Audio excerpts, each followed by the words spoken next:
In today's episode, we're diving into the most terrifying crocodile attacks ever recorded. From an angler who forgot that crocodiles are more active at night, to a tour guide who tried to retrieve a fallen camera in the infested waters of the Adelaide River. It was July 14th, 2015, a dry season morning at the Daly River boat ramp in Australia's Northern Territory. The light came in pale and flat, smearing a soft wash across brown-green water as the river tugged with the first push of the spring tide.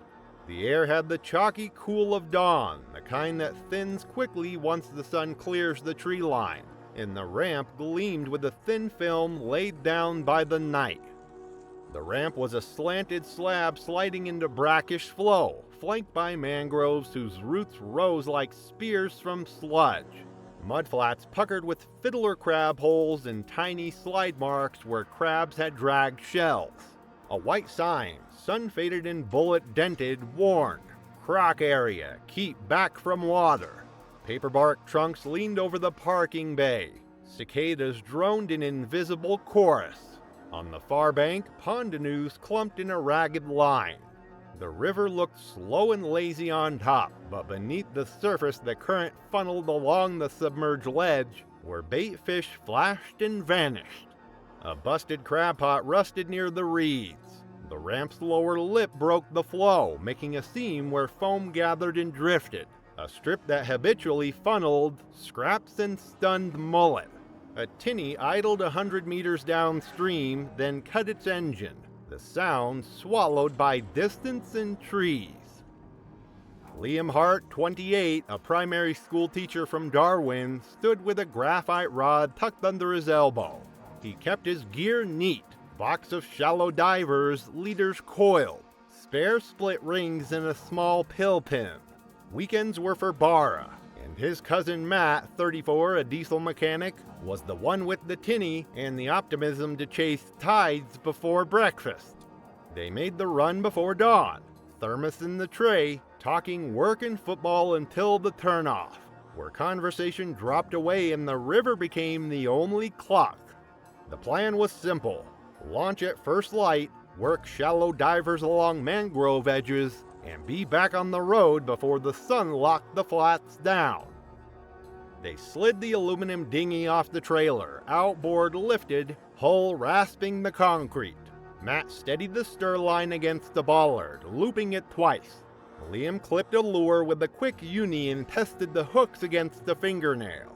He stepped onto the upper ramp and made an underhand flick at a low root, feathering the spool to land the lure tight. It snagged immediately, the trebles pinning into algae slick bark. He worked the rod tip, the line pinged and stayed put. He set the rod in the holder and stepped down, boots finding purchase on the wet concrete. He kept a meter back from the lip, body angled sideways, one hand on the leader, the other on a pair of long-nosed pliers. The lure hung just within reach, metal winking as the ramp seam pulled and released. Behind him, Matt checked the bungs, lowered and primed the outboard. Up the car park, an engine coughed to life, tires crunching. The saltwater crocodile is the largest living reptile. Adult males commonly exceed 4 meters. Old bulls run larger still. Eyes and nostrils ride high on the skull, keeping nearly the whole body hidden while breathing and watching. The skin carries pressure-sensing organs along the jaws to read ripples. They specialize in edge ambush, ramps, cut banks, root lace, fords, waiting just beneath and launching in a short, explosive burst. Liam leaned, pliers open. The river bulged once, a small bow wave pressing against the ramp lip. A thick head pushed through the surface with almost no splash. The jaws opened, pale mouth flashed. The gap closed in less than a second. Contact came mid-shin, teeth seeded through fabric to bone. Pressure compressed the muscle against the tibia. The pliers dropped and clinked once, then disappeared. Liam's right foot lifted from the concrete as the crocodile reversed. Matt shouted and lunged for the stern line, but the pole was already on. A clean backward slide that threw Liam off balance into the brown water. His left knee struck the ramp edge. The joint twisted and popped. The crocodile released its re-grip, surfaced at an angle, and clamped higher across the pelvis. The tail sculled side to side, throwing bands of water that boiled the seam to foam. Matt swung the hull out, aluminum banged the ramp. The crocodile rolled. The first rotation dragged Liam fully under. Bubbles and a torn foam strap surfaced and spun. The second roll tightened, the bite shifting to a firmer crossbody hold. A crack sounded from Liam's ribcage as the torso compressed across the tooth line. The tinny spun half a meter from torque on the stern line. The crocodile settled, submerged, then rose half a meter downstream, still holding Liam crosswise. It made a third roll that sheared gear from his belt, pliers pouch, clip-on multi-tool, a small whistle, loose items tumbling once before the river took them. The head dipped. The back ridges slid under. The water smoothed except for a single tap of hull-on tooth near the surface. Then nothing. There was no resurfacing. The ramp seemed closed back over itself. The only motion was crab claws waving in holes along the mud. Liam did not return. Death came from massive trauma compounded by drowning. Rangers followed belly slide marks and spotlighted eyeshine that night, locating and removing a 4.6 meter male frequenting the ramp. Matt survived uninjured and notified authorities at the site. They chalked new lines on the concrete, shifted signage higher, and discussed chain barricades across the lower slab during spring tides. Locals talked about habits, about distance, about how little water a crocodile needs to cover a meter. It was April 22nd, 2013. Late afternoon drifted over Florida Bay. The air was dense and still near channel marker 9. Heat pressed flat against the water until the horizon blurred. Tea-brown shallows spread in all directions, dotted with mangrove keys and sand tongues, just high enough to catch a prop. As the tide eased out, slick lanes opened between turtle grass and mud. Ospreys wheeled overhead, mullet flipped and rings faded. To the west, thunderheads climbed. Marker 9 leaned seaward, its base scoured clean and ringed with barnacles. Nearby, a John boat idled with its prop lifted, hull ticking as hot metal met cool water. Carlos Mendez, 35, was contracted to re-stencil and straighten navigation posts. In the bow, he wore a faded work vest with a radio clip high and a pencil behind his ear. Behind him, one crewman handled the bucket of marine enamel and stencils, the other a push-pole and brace timber. They aimed to finish 3 markers before the shallows became impassable and the ramp clogged at dusk. The process was routine. Nose up to the post, tie the bow line, check it with a level, scrape barnacles, brace the lean, paint, and move on before the wind spoiled the edges. The tide slid another notch. They pulled toward the listing marker, bow gliding over a mottled patch of grass and sand. The nose of the John boat nestled against the post with a dull, hollow thud. The stern snagged in turtle grass, canting the boat. Carlos cleated the bow line and checked it. The marker's slight lean, annoying on a moonless night. Simple job, quick fix. He stepped onto a mud shelf, boots sinking through his ankles. It felt firm, then slick. Bracing the bow line on his hip, he shoved, and the hull shifted slightly. Behind him, one crewman shook the paint can while the other set the brace to lever. American Crocodile, native to South Florida's coastal brackish waters. Long, tapered snout, lighter green-gray coloration. Less massive than a saltwater crocodile, but it's still fully capable of killing large prey. Strikes begin within 2 body lengths, launched by a sudden vertical or lateral surge from a low profile. Tail sculling adds torque and speed. The surface ahead of Carlos compressed, as if a sandbag had been dropped just under the water. The change was small and quick, a bulge, a line of dimples, a sudden gap in the glare. A head rose, flat and pale, pupils slitted. The jaws opened, showing a wet gleam of pink. The crocodile surged. The upper jaw cleared the mud lip, the lower jaw swept up from below.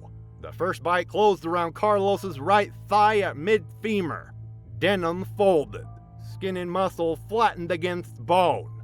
The bow line snapped taut across his hip and yanked him sideways. The boat lurched. Stencil plates clattered. Carlos slid off the shelf into the tea-brown shallows. His left boot stuck for half a heartbeat, then torn free with the suction.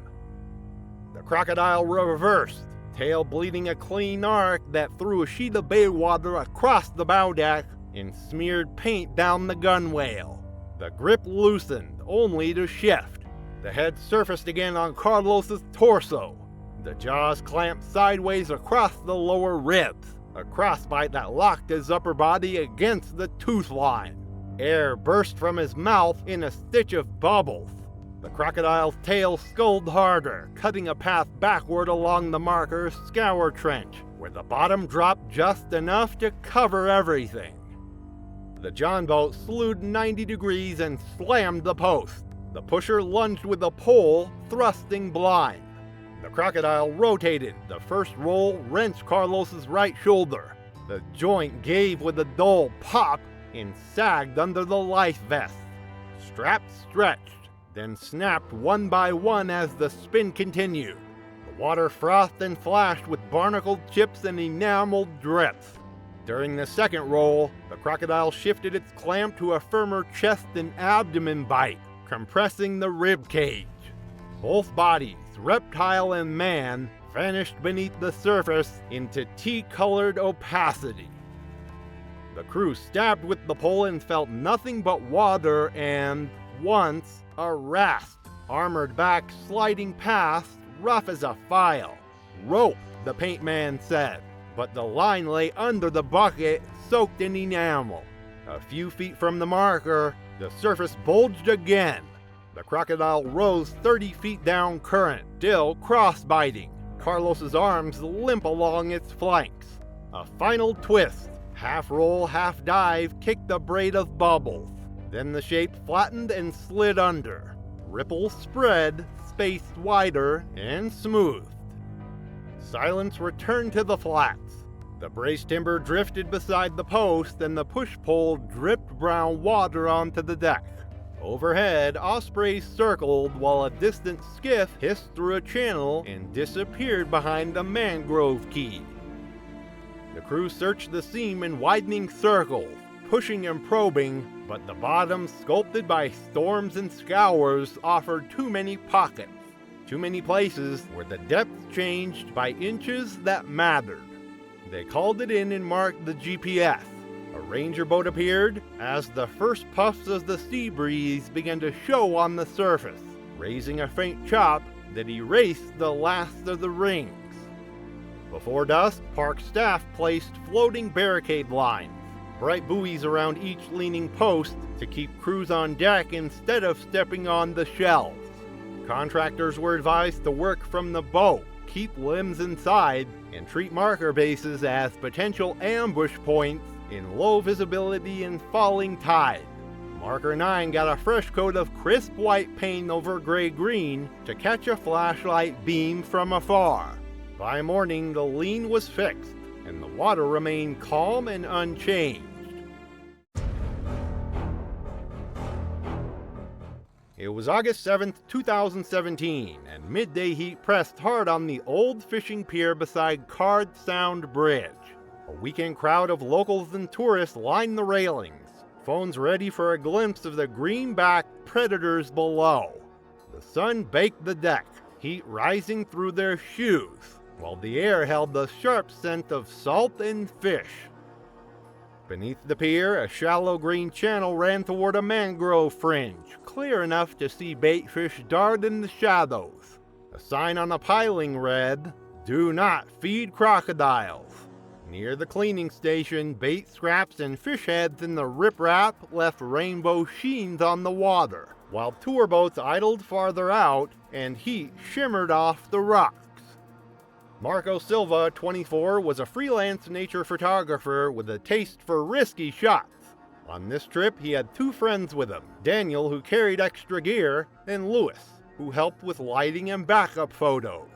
The plan was simple: get an eye-level, tight shot of a basking crocodile from beneath the pier, close enough for the scales and teeth to fill the frame. Marco believed it could be the kind of image to anchor his next portfolio. They followed a narrow path down the loose riprap, rocks shifting underfoot and barnacle shards crunching into the shallows. Marco reached the bottom first, spotting a pale head in the shadow line. He stepped onto a flat boulder, one shoe braced in the water, while Daniel and Louis stayed higher with their cameras ready. The crocodile floated still, eyes and nostrils just above the surface.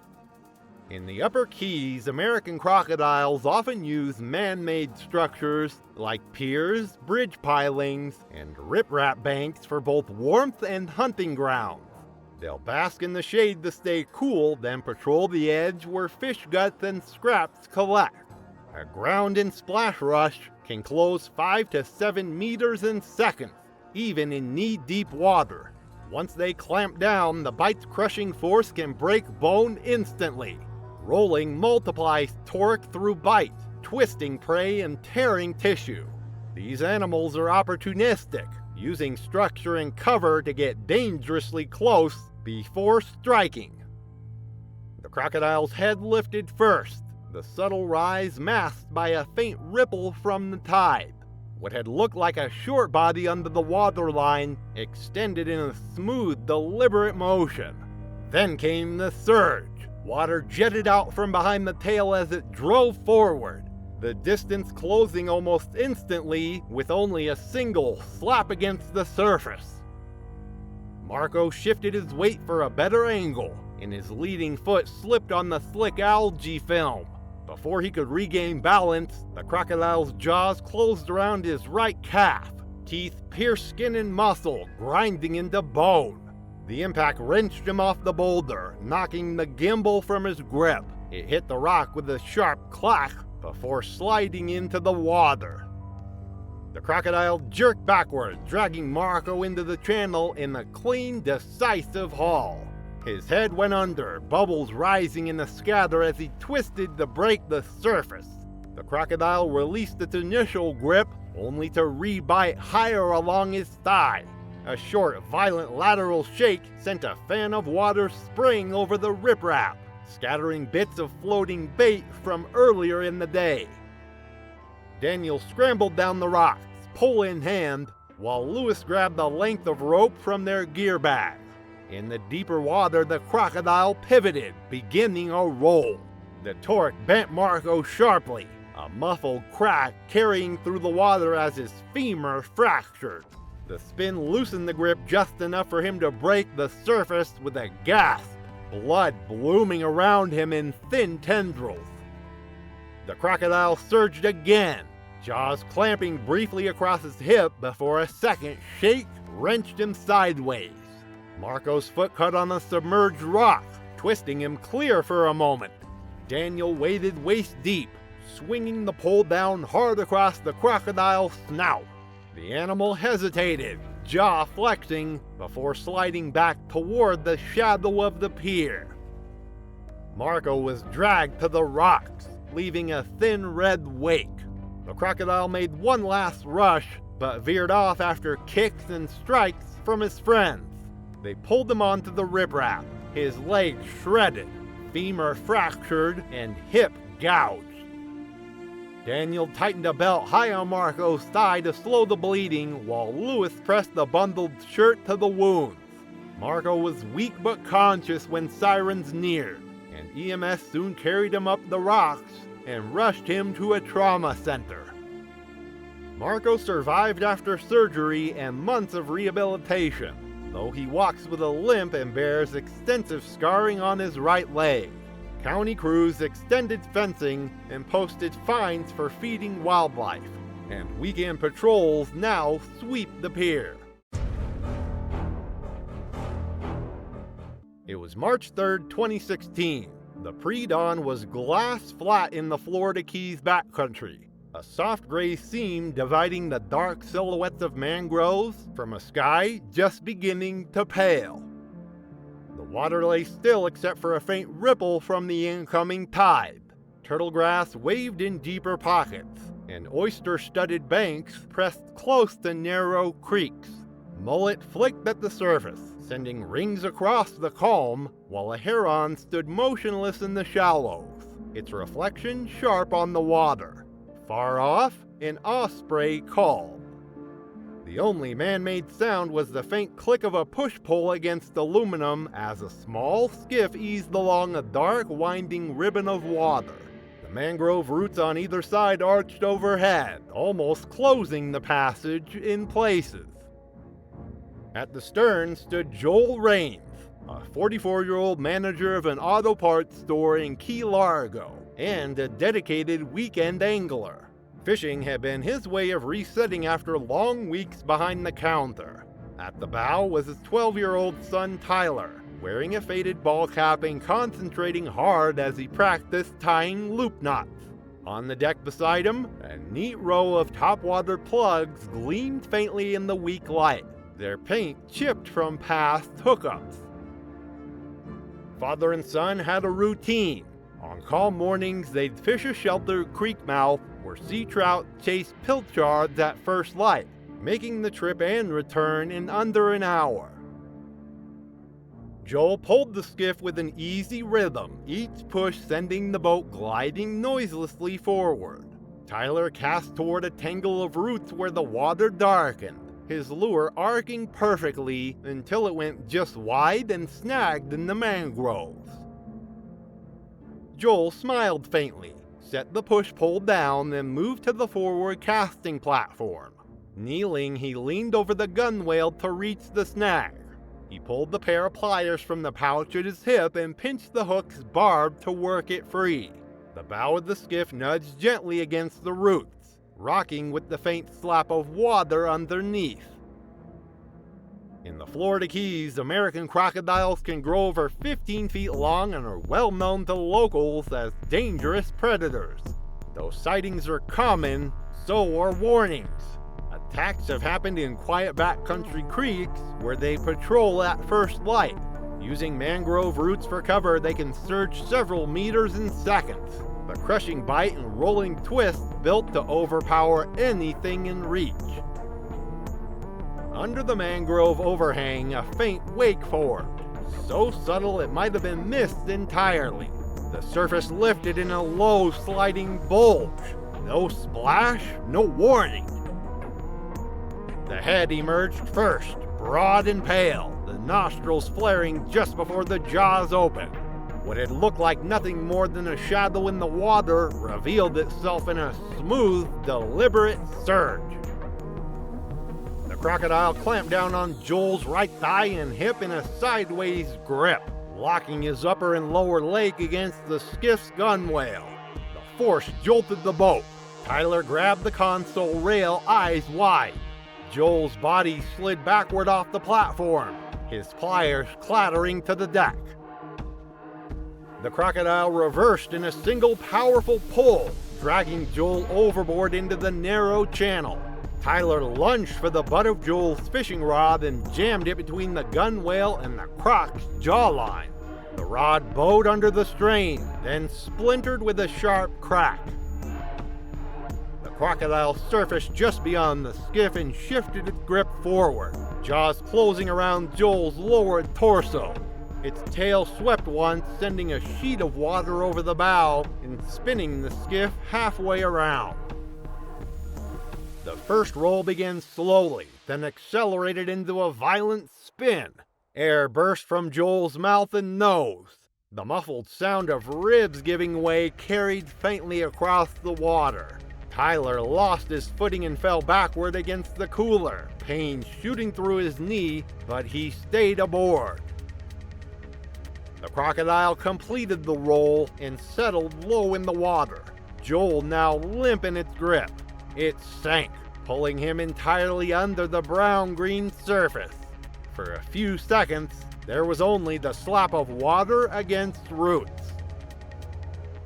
Farther downstream, the crocodile surfaced with Joel crosswise in its jaws, adjusted its grip, and sank again. Bubbles rose, then stopped. Tyler called out for his father, voice cracking. The skiff drifted against the mangrove root, its bow rocking. Joel's life jacket, torn free during the struggle, floated up and snagged in the roots, bobbing lightly with the tide. The stillness returned. Only the drone of insects and the faint movement of the tide remained. By the time search crews arrived, the sun had cleared the mangroves and lit the creek in gold. Divers swept the area while wildlife officers scanned the banks. Counselors met Tyler and his mother at the dock, staying close as the boy recounted what had happened. Within a week, new warning signs appeared at youth fishing clinics and along popular backcountry creeks. They reminded boaters to keep hands and knees inside the boat when working close to mangrove edges, especially in low light and falling tides. It was January 9th, 2013, past midnight along a 2-lane road in the Barataria Basin. The air was heavy with the damp cold of winter marshland, each breath carrying the faint tang of salt and rot. Sodium lamps stood at long intervals, their amber cones spilling across patches of asphalt and into the black sheen of a narrow drainage canal. The canal's banks were faced in concrete riprap, the angled slabs slick with algae and darkened by years of tide and runoff. Water lapped softly at the stones. At the road's midpoint, a culvert yawned under the pavement, a dark, circular opening where brackish flow pulsed in and out with the faintest tide-driven breath. Reeds leaned in the night breeze, rattling like dry paper. Insects sang in the high, constant drone. Every few minutes, a mullet popped the surface with a soft plop, vanishing again into the shadow. A quarter-mile away, the faint glow of porch lights flickered through the silhouettes of live oaks. 3 friends, Alex 23, Bree 22, and Nico 24, eased a compact sedan onto the gravel shoulder. They had just left a backyard birthday party, still in jeans and light jackets against the chill. Music still leaked from somewhere behind them, softened by distance, a faint thump under the constant background hum of crickets. They weren't here to fish or explore. Nico had asked for a quick stop to rinse his face and shake off the beer buzz before getting onto the highway. They climbed out, stretching limbs stiff from the short drive. Shoes came off to keep them dry, and phone flashlights clicked on, the thin beams wobbling across stone and water. Their shadows stretched long across the slope. As they talked, Nico's car key slipped from his hoodie pocket, bounced once on the concrete, and slid partway down the riprap. It lodged in a small gap between 2 stones, just above the waterline. The 3 crouched low, balancing on their toes. The beam from Alex's phone caught the silver gleam of the key winking against the dark. Nico moved first, easing closer to the culvert mouth where the key rested. The stone shifted slightly under his weight. His fingertips brushed the metal. The American alligator dominates Louisiana's marshes, canals, and bayous. Large adults can exceed 12 feet and weigh over half a ton. They are capable of sudden, short-range ambushes up to 2 body lengths, often from a complete standstill.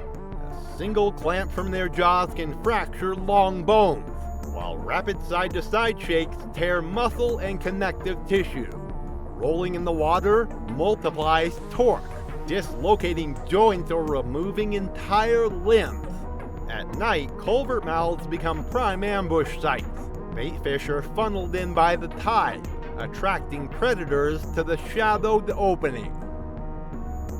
The surface at the culvert lip swelled outward as if a heavy object rose beneath it. No splash, only a thick, sliding bulge of water.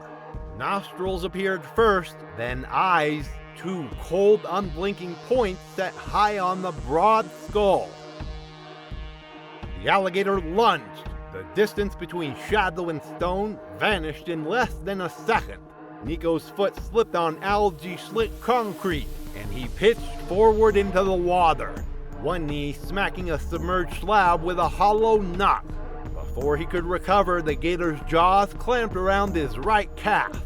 Denim tore, teeth punched through skin into muscle. The animal began pulling him toward the culvert pocket. Alex dropped to his stomach, grabbing Nico's forearm with both hands. His shoes scraped on the concrete as he braced, muscles straining. The gator abruptly let go, only to re-bite higher up on the thigh. A savage lateral shake followed. Water sprayed in a wide arc. Bits of reed and mud flung into the air. Nico was dragged a meter deeper. Alex shifted his grip, reaching lower. In that instant, the gator's head swung and its jaws closed on Alex's left forearm at the very edge of its bite zone. The clamp came with a sharp, dry crack, snapping the bone in his forearm under the pressure. Alex tore his arm back, leaving deep gashes that instantly welled with blood. Bree sprinted to the trunk, hauling out a coiled tow rope. She ran back, tossing one end toward Alex. He snatched it with his good hand, looping it around Nico's chest as the gator rolled once, not a full spin, but enough to twist Nico's knee violently. Something tore. His kneecap shifted grotesquely under the skin. The gator's tail thrashed in tight, powerful sweeps, pushing both predator and prey toward the darkness of the culvert. Bree anchored the other end of the rope around the guardrail post and leaned back with her full weight, gravel skittering under her sneakers. Headlights swung into view from the far bend, a slow-moving pickup. Its beam struck the water, illuminating the gator's ridge back just behind Nico. The sudden light made the animal hesitate, jaws still locked. Alex used the moment to heave on the rope. Nico inched up the slope, water pouring off him. The gator slid backward, released its grip, and with a low, heavy push of the tail, disappeared into the culvert shadow. The canal settled, rings spreading from the mouth until the surface stilled again. Alex's forearm was bleeding badly, skin hanging in ragged strips over the fracture. Nico's thigh and calf bore deep punctures and shredded muscle. The knee bent at an unnatural angle. Bree yanked her belt free, cinching it high on his leg to slow the bleeding. The driver of the pickup jumped out, handing over a folded towel for Alex's arm and calling EMS. Nico's skin had gone pale. His breathing was quick and shallow. Alex held his arm tight against his chest to immobilize it, his face set against the pain. Paramedics arrived within minutes, applying tourniquets and splints before loading both men into the ambulance. Wildlife officers swept the culvert before dawn, but found only the drag marks where the gator had lain in wait. The next day, talk among residents turned to whether fencing or floodlights should be installed along the pull-off, especially where late-night parties tended to spill over to the water's edge. 5 boundaries crossed, 3 dead, 2 alive, and 1 lesson shared along every southern shoreline: never trust still water.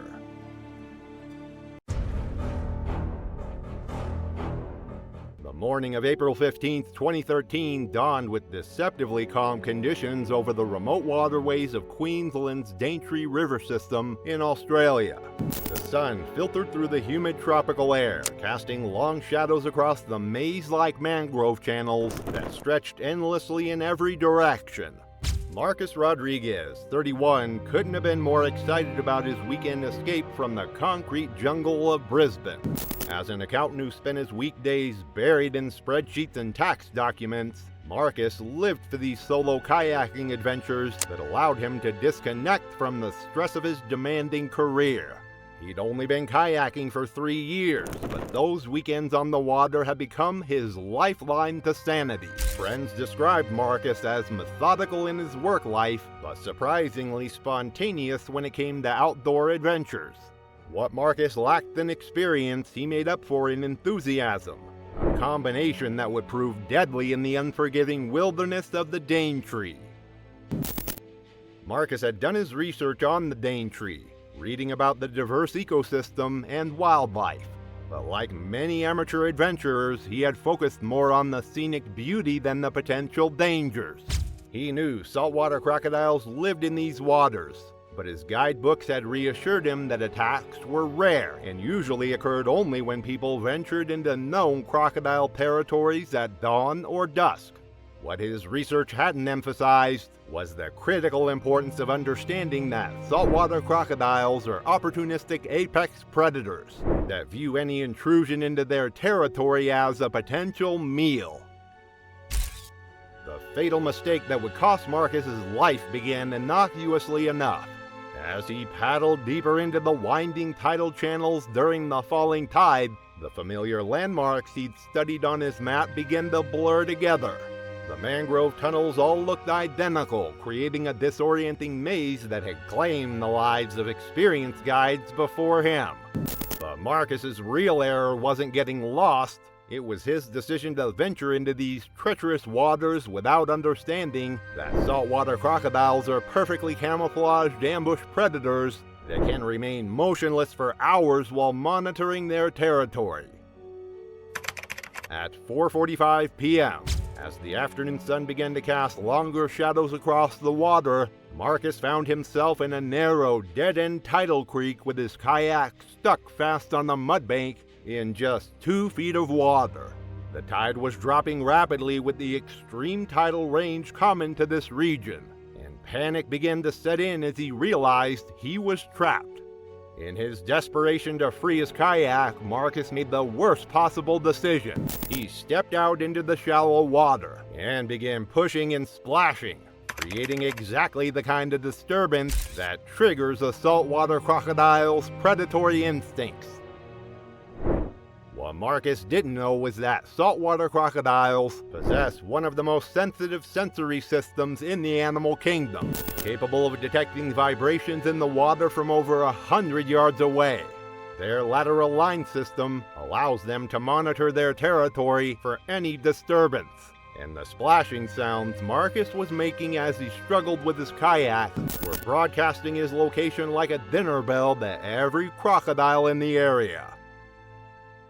The 14-foot male saltwater crocodile had been monitoring this territory for weeks, its prehistoric brain hardwired to view any intrusion as either a threat to be eliminated or prey to be consumed. When Marcus's splashing echoed through the narrow creek, the massive reptile responded with lightning speed. Saltwater crocodiles can launch themselves from the water with explosive force, their jaws capable of exerting over 2,000 pounds of pressure per square inch, enough to crush a human femur like a twig. The attack was swift and devastating. The crocodile's massive jaws clamped down on Marcus's leg as he tried to scramble back into his kayak, then began the terrifying death roll that these apex predators have perfected over millions of years of evolution. Marcus fought desperately against the powerful reptile, but the combination of crushing bite force and disorienting spinning motion proved overwhelming. The attack continued until Marcus could no longer resist the massive predator's assault. Park rangers discovered Marcus's overturned kayak the following morning after his family reported him missing. His body was recovered later that day, bearing the unmistakable wounds of a saltwater crocodile attack. The incident served as a grim reminder of why experienced guides warn visitors to avoid narrow tidal waterways in crocodile territory, where where even the most cautious kayakers can become prey to these patient and deadly hunters.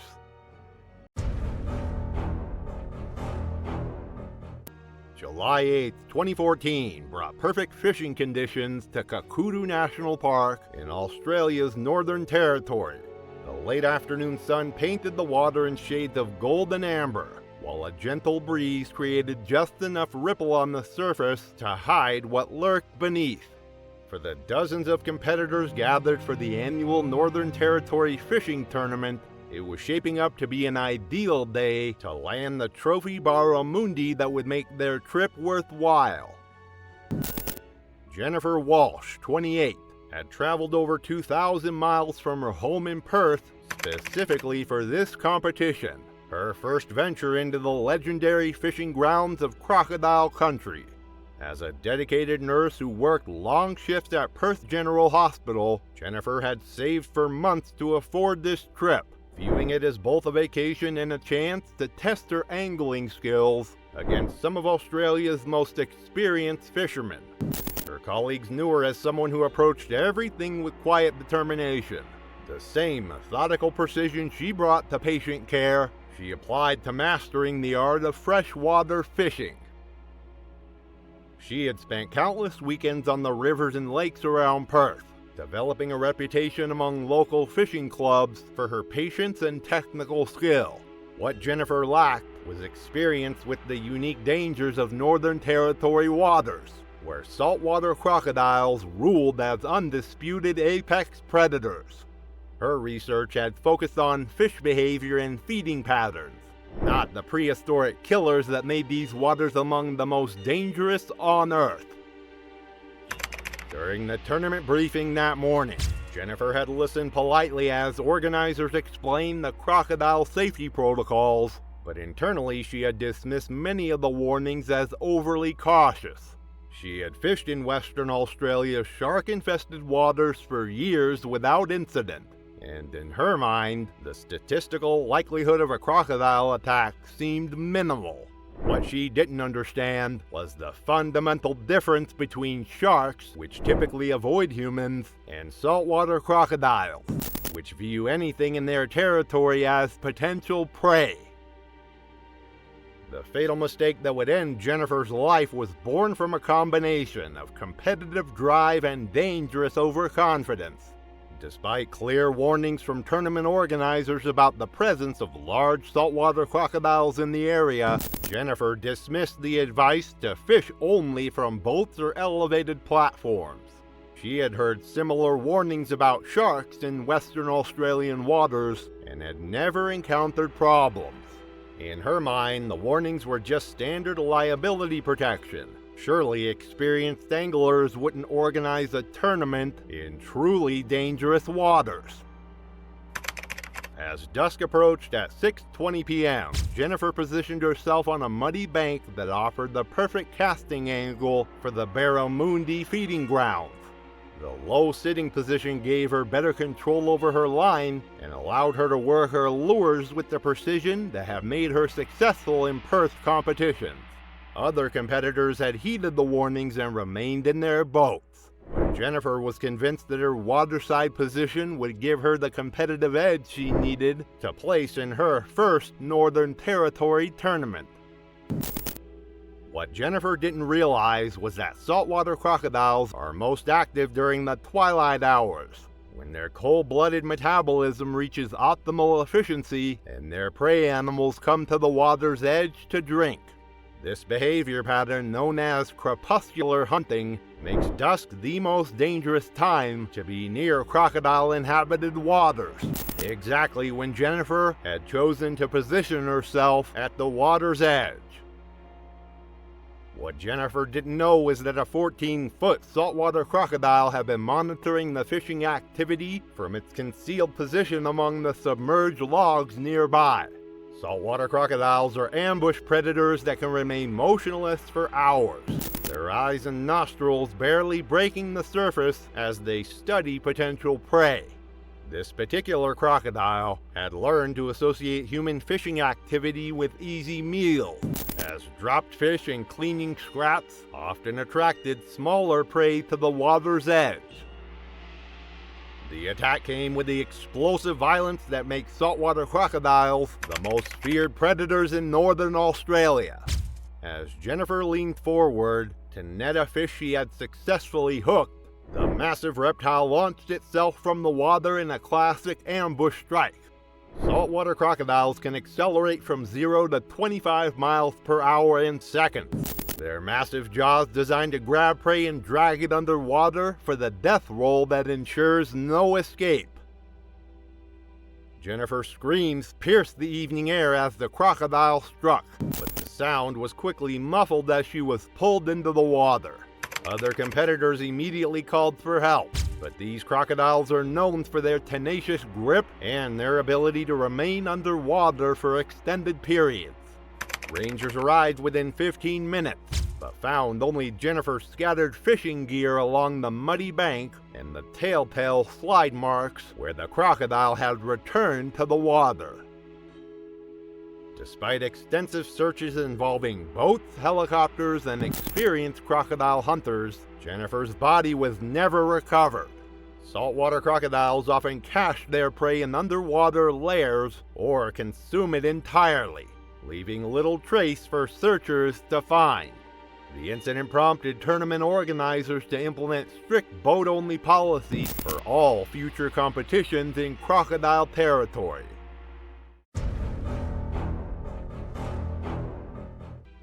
September 3, 2015 dawned crisp and clear along the Chobe River in Botswana, with the kind of perfect lighting that wildlife photographers dream about. The early morning mist was just beginning to lift from the water's surface, revealing the silhouettes of hippos and the occasional splash of a fish jumping. For professional photographers, these golden hour conditions represented the difference between ordinary shots and the kind of images that could define a career. David Chen, 34, had traveled from his home in San Francisco specifically to capture the dramatic wildlife interactions that made the Chobe River famous among nature documentarians. As a freelance photographer whose work had appeared in National Geographic and Wildlife magazine, David had built his reputation on getting closer to dangerous animals than most photographers dared. His portfolio included stunning close-ups of grizzly bears in Alaska, mountain lions in Colorado, and great white sharks off the California coast, each image a testament to his willingness to take calculated risks for the perfect shot. David's approach to wildlife photography was methodical and professional. He spent weeks researching each location, studying animal behavior patterns and consulting with local guides about the best vantage points and timing. Friends in the photography community described David as fearless but not reckless, someone who understood the risks he was taking and took appropriate precautions to minimize them. His guide had briefed him extensively about crocodile behavior, explaining that these ancient predators were most dangerous when they appeared to be doing nothing at all. David had photographed alligators in Florida and caimans in South America, but his guide emphasized that Nile crocodiles were different, larger, more aggressive, and far more likely to view humans as prey rather than threats to be avoided. The guide had stressed repeatedly that the crystal-clear water of the Chobe could be deceptive, making submerged crocodiles nearly invisible until they choose to reveal themselves. The fatal mistake that would cost David his life was a moment of impulsive decision-making that went against everything he had learned about working in crocodile territory. While photographing a pod of hippos from the riverbank, his expensive $4,000 telephoto lens slipped from his tripod and fell into the shallow water just 3 feet from shore. For a freelance photographer whose livelihood depended on his equipment, the lens represented weeks of income and was essential for the documentary project he was working on. At 7:10 a.m., despite his guide's immediate shouts to stop, David waded into the water to retrieve his fallen lens. It was a split-second decision driven by financial necessity rather than careful consideration of the risks. The water was only 3 feet deep and crystal clear. David could see the lens sitting on the sandy bottom, and it seemed like a simple matter of wading in quickly to grab it. What he couldn't see was the 13-foot Nile crocodile that had been lying motionless among the reeds, perfectly camouflaged and waiting for exactly this kind of opportunity. It was March 15, 2014, when the remote billabongs of Crocodile National Park in Australia's Northern Territory witnessed one of the most devastating crocodile attacks ever recorded. The ancient landscape stretched endlessly under the scorching sun, where paperback trees cast long shadows across murky waters that had remained unchanged for thousands of years. This pristine wilderness, home to some of the world's largest saltwater crocodiles, would become the final destination for an experienced local fishing guide who had grown dangerously complacent after years of successful expeditions. Jackson Cole had spent 12 years navigating these treacherous waters, building a reputation as one of the territory's most knowledgeable guides. The 34-year-old possessed an intimate understanding of crocodile behavior and habitat patterns, knowledge that had kept countless tourists safe during his career. His calm demeanor and extensive expertise made him a favorite among visiting anglers seeking the ultimate Australian fishing experience. However, recent personal struggles following his bitter divorce had driven Jackson to seek solitude in increasingly remote locations, often venturing alone into areas he would never recommend to clients. On this particular morning, he chose his secret fishing spot, a secluded billabong known only to a handful of locals. The irony was unmistakable.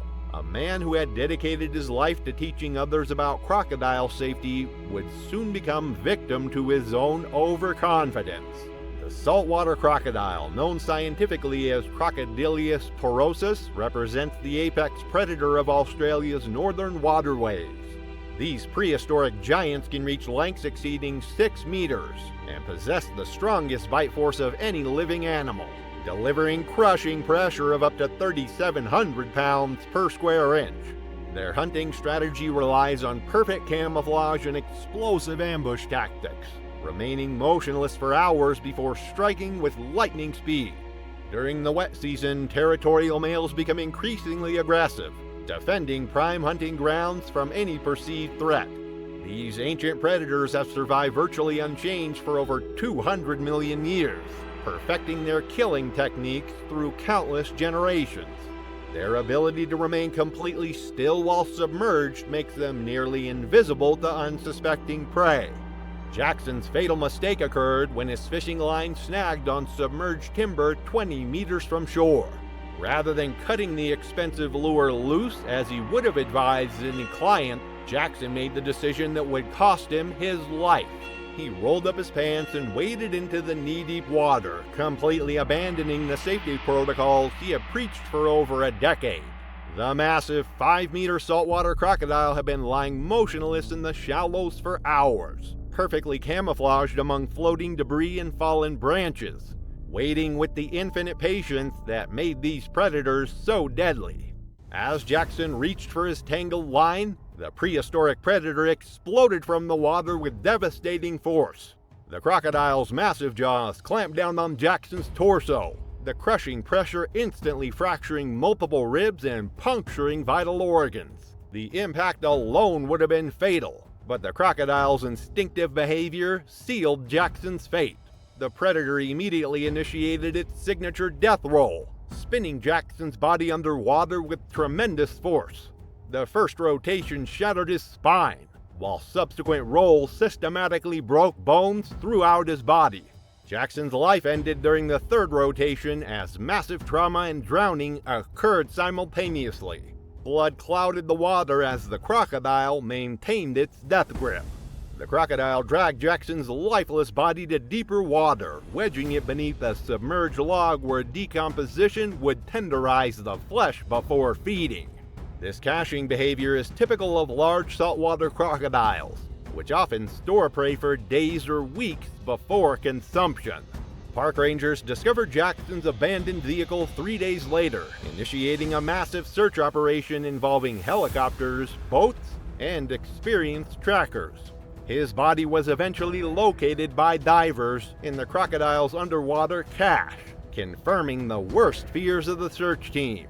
The incident prompted renewed calls for enhanced safety measures in remote areas of Crocodile, though many locals argued that Jackson's death resulted from a momentary lapse in judgment rather than inadequate warnings.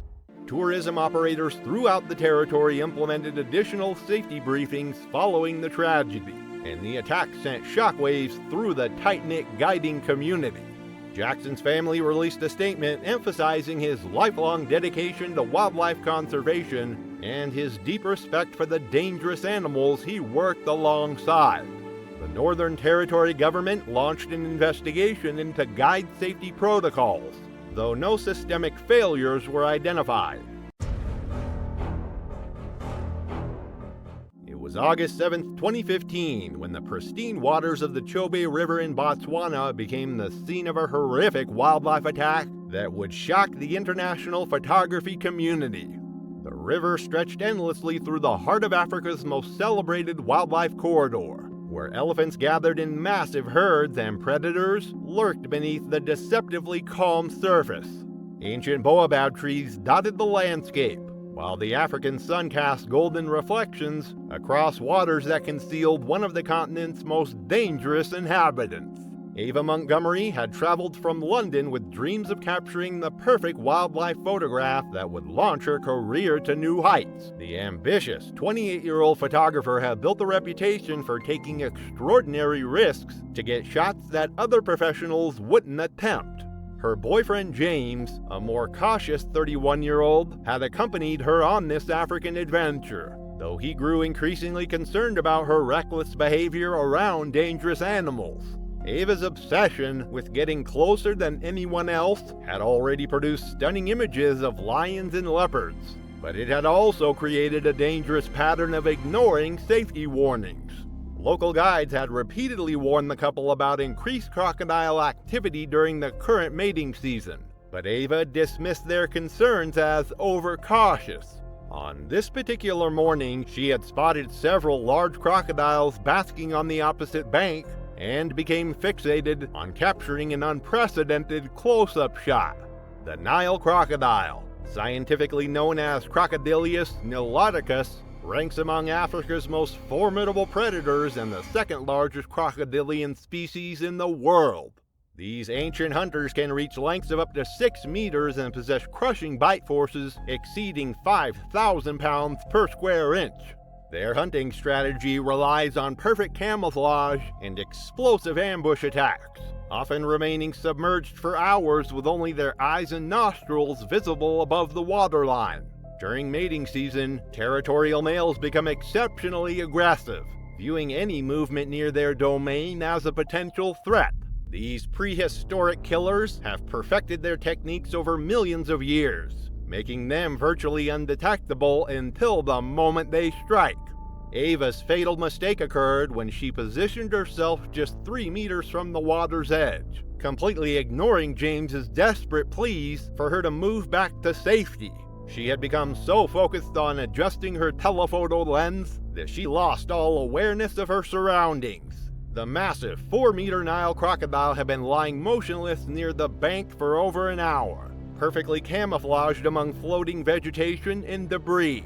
As Ava leaned forward to capture a drinking elephant in the background, she triggered the predator's explosive attack response. The crocodile launched itself onto the muddy bank with terrifying speed, covering the distance to Ava in less than 2 seconds.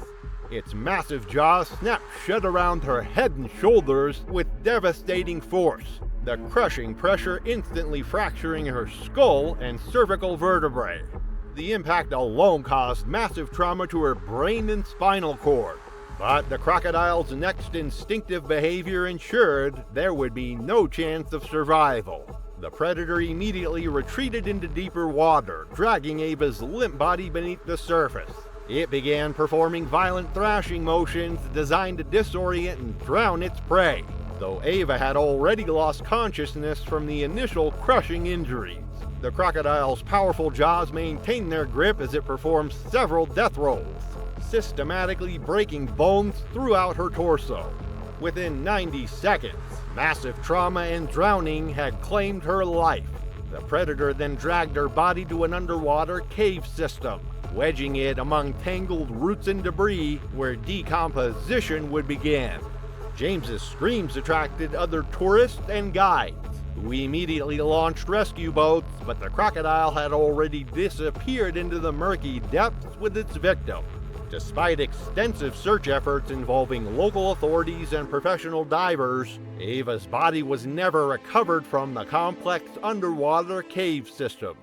The Botswana Department of Wildlife launched a comprehensive investigation into the incident, though officials concluded that inadequate safety precautions by the victim were the primary cause.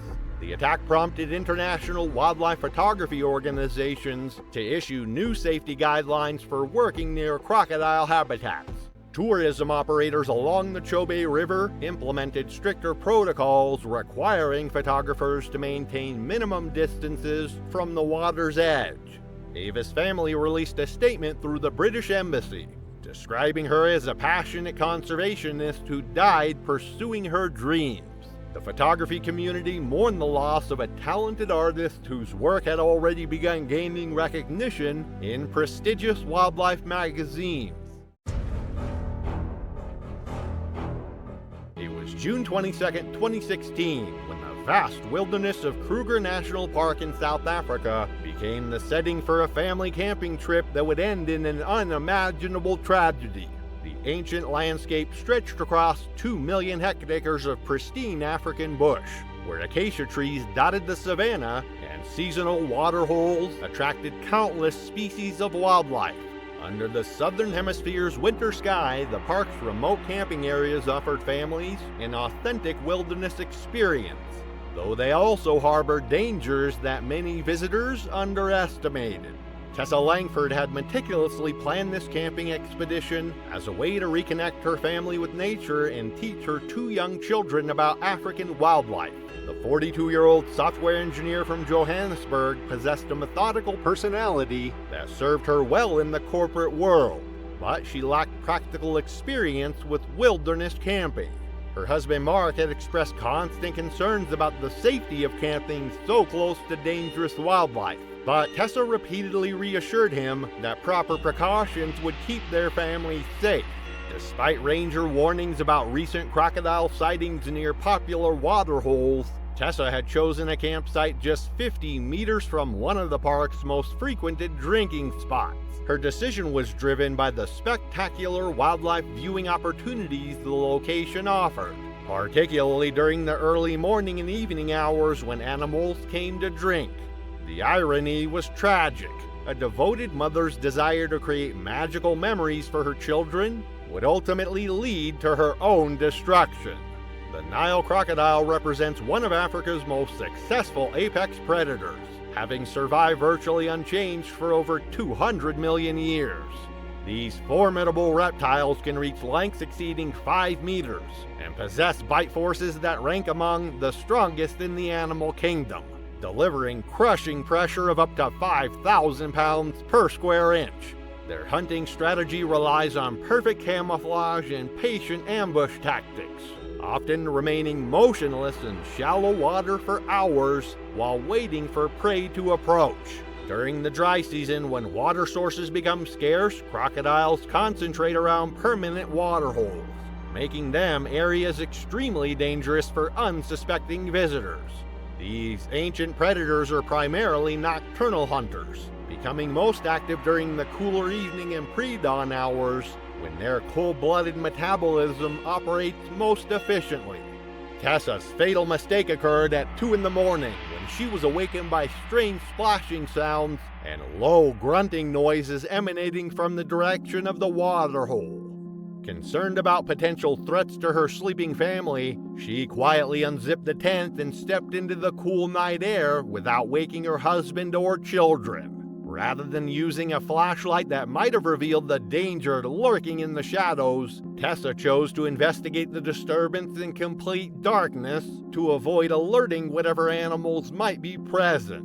The large Nile crocodile had been hunting near the waterhole's edge, attracted by the lingering scent of the family's dinner scraps that had been improperly disposed of earlier that evening. As Tessa approached within 5 meters of the water's edge, the 4.5-meter crocodile exploded from the shallows with devastating speed. Its massive jaws clamped around both of Tessa's legs just below the knees, the crushing force instantly severing major arteries and shattering bone. The crocodile's razor-sharp teeth punctured through muscle and tissue, causing catastrophic blood loss within seconds. Tessa's piercing scream shattered the night's silence, immediately waking her terrified family inside the tent. The predator began dragging her toward deeper water, its powerful limbs propelling both hunter and victim into the murky depths. Once in its preferred environment, the crocodile initiated a series of violent death rolls, spinning Tessa's body underwater with tremendous force. The first rotation broke her pelvis, while subsequent rolls systematically fractured her ribs and spine.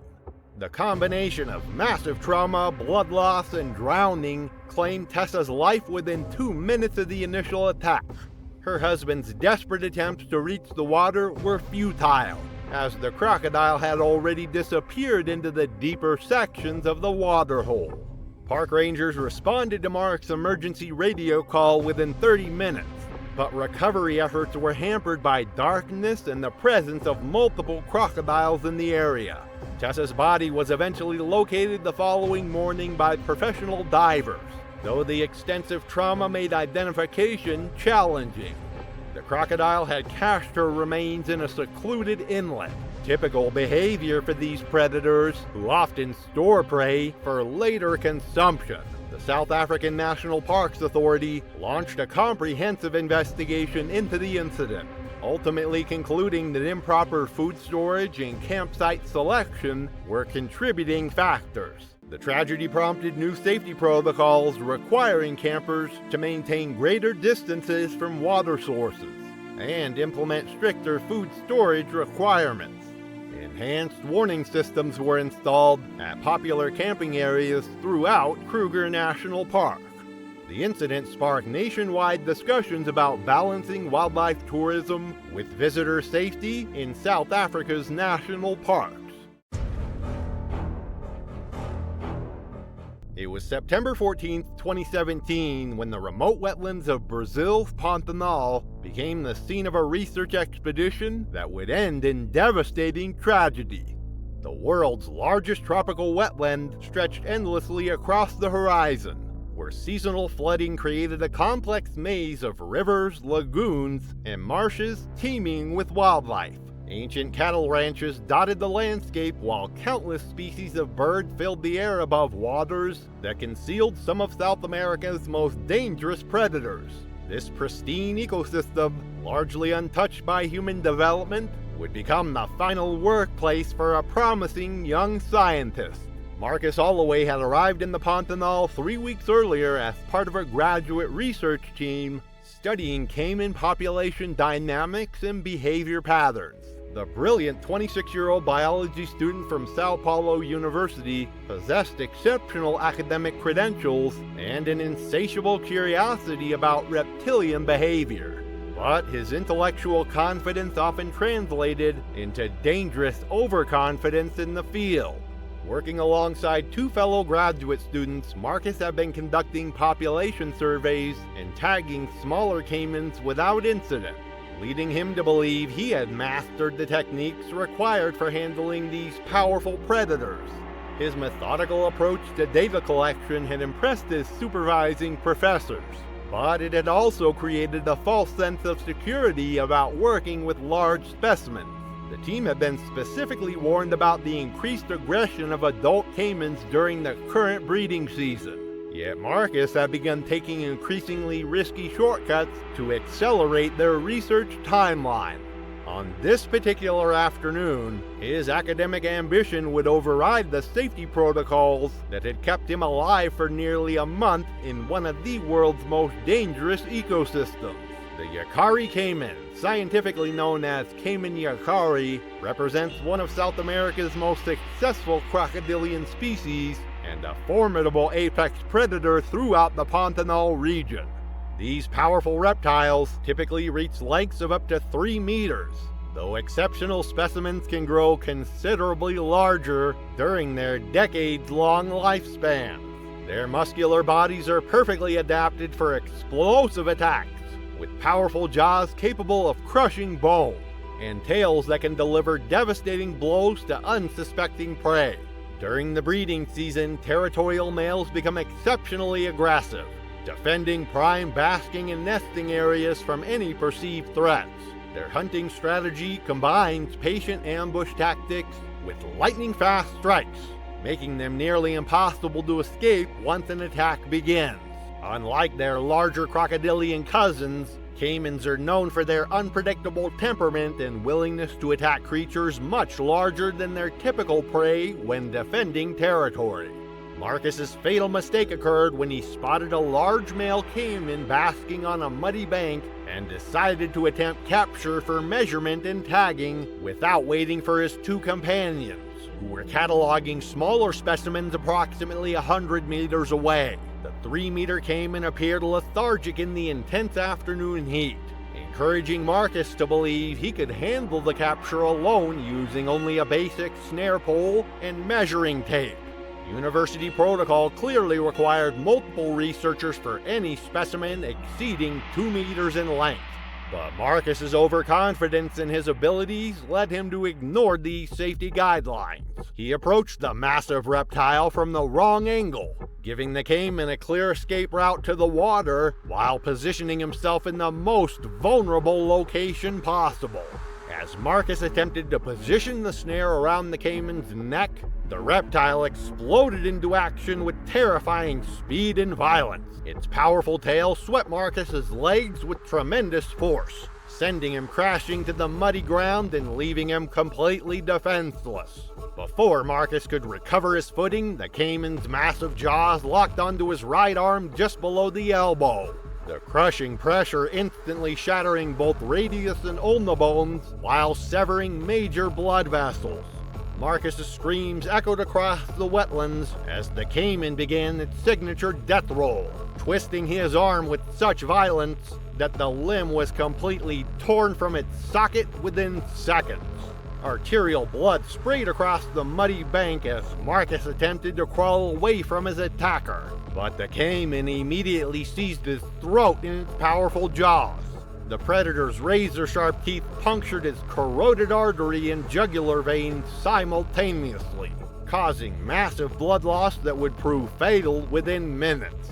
The caiman maintained its crushing grip on Marcus's neck, systematically destroying vital structures while his life ebbed away. His body went into shock from the combination of severe trauma and catastrophic blood loss, leading to unconsciousness and death within 4 minutes of the initial attack. The caiman dragged Marcus's lifeless body toward the water's edge, though it abandoned the corpse when his 2 companions arrived at the scene, their shouts and frantic movements causing the predator to retreat into deeper water.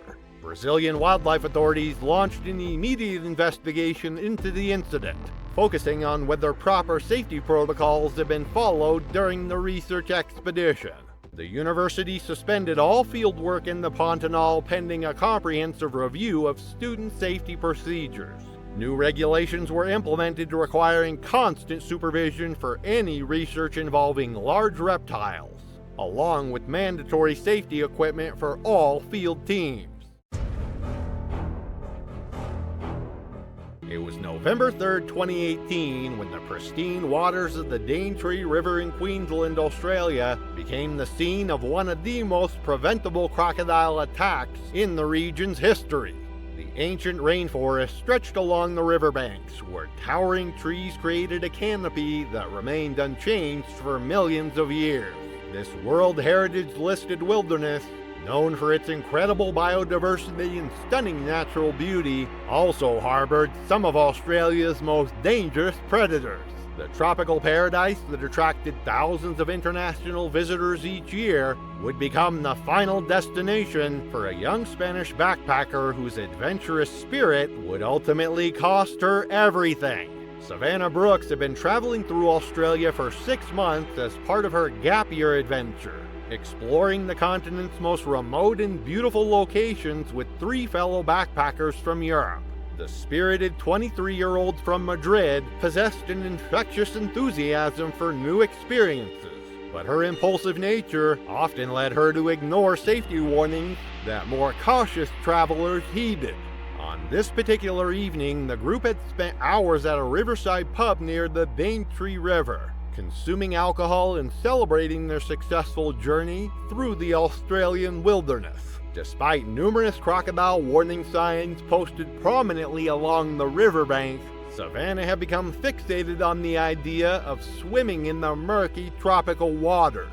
Her 3 friends repeatedly protested her dangerous plan, but their alcohol-impaired judgment prevented them from physically restraining her when she made the decision that would seal her fate. The saltwater crocodile, Australia's apex aquatic predator, represents one of the most successful hunters on Earth, having survived virtually unchanged for over 200 million years. These prehistoric giants can reach lengths exceeding 7 meters and possess the strongest bite force of any living creature, delivering crushing pressure that can exceed 3,700 pounds per square inch. Their hunting strategy relies on perfect camouflage and explosive ambush attacks, often remaining completely motionless in murky water for hours while waiting for unsuspecting prey to enter their domain. During the warmer months, territorial males become increasingly aggressive, patrolling prime hunting areas and viewing any disturbance as a potential threat or opportunity. These ancient predators are perfectly adapted for aquatic hunting, with powerful tails that propel them through water at surprising speeds. Savannah's fatal mistake occurred when she stripped to her underwear and waded into the crocodile-infested waters, despite her friends' increasingly desperate attempts to dissuade her from the suicidal decision. The alcohol in her system had severely impaired her judgment and reaction time, while also giving her false confidence about her swimming abilities in dangerous conditions. She entered the water at a location where multiple warning signs clearly indicated the presence of large saltwater crocodiles, but her intoxicated state prevented her from processing the severity of the threat. The water reached her waist as she began swimming toward the center of the river channel, creating vibrations that immediately attracted the attention of a massive 4.5-meter saltwater crocodile lurking in the deeper sections. As Savannah treaded water approximately 30 meters from shore, completely unaware of the mortal danger approaching from beneath, the massive crocodile positioned itself directly below her vulnerable body. The attack was swift and absolutely devastating when it came. The crocodile's enormous jaws erupted from the water with explosive force, engulfing Savannah's entire torso in a crushing grip that instantly fractured multiple ribs and punctured both lungs. The crushing pressure of the predator's bite compressed Savannah's chest cavity, causing massive internal bleeding and preventing any possibility of breathing. The crocodile immediately dragged her beneath the surface, initiating a series of violent death rolls designed to disorient and drown its prey. The first rotation broke Savannah's spine at multiple points, while subsequent rolls systematically destroyed her internal organs and skeletal structure. The combination of crushing trauma, massive blood loss, and drowning claimed her life within 90 seconds of the initial attack. Her friends' horrified screams from the riverbank were futile, as the crocodile had already disappeared into the murky depths with its victim. Emergency services responded within minutes of the frantic emergency call, but extensive search efforts involving police divers, helicopters, and specialized crocodile capture teams failed to locate any trace of Savannah's remains. The massive predator had likely dragged her body to an underwater cave system where decomposition would begin before feeding. Queensland authorities launched a comprehensive investigation into the incident, though officials concluded that adequate warning systems were already in place and that victim negligence was the primary contributing factor. The tragedy prompted renewed calls for enhanced safety measures at popular tourist destinations. Local tourism operators implemented additional safety briefings for international visitors, emphasizing the lethal nature of Australia's crocodile population. Savannah's family traveled from Spain to coordinate search efforts, and eventually held a memorial service along the Daintree River, where she had lost her life. It was September 15, 2016, when the pristine waters of Yellowwater Billabong in Kakudu National Park became the scene of a devastating crocodile attack. The Billabong, located in Australia's Northern Territory, stretches across thousands of hectares of wetland teeming with wildlife. Ancient paperbark trees line the muddy shores, their twisted roots creating perfect hiding spots for the apex predators that call these waters home. During the dry season, the receding waters concentrate both prey and predators into smaller areas, making encounters more likely.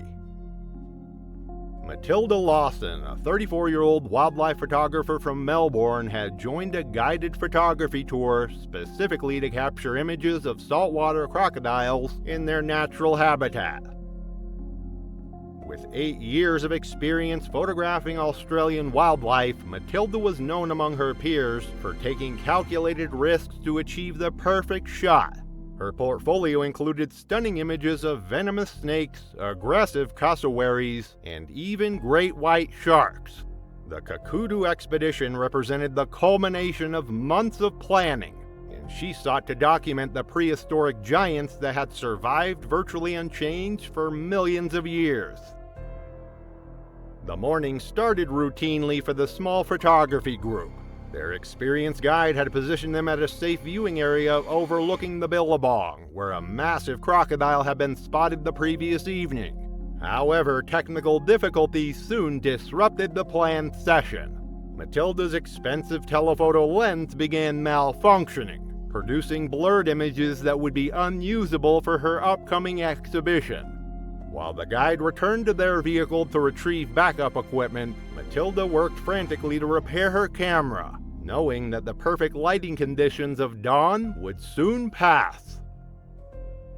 Saltwater crocodiles are the largest living reptiles on Earth, with adult males reaching lengths of up to 23 feet and weighing over 2,000 pounds.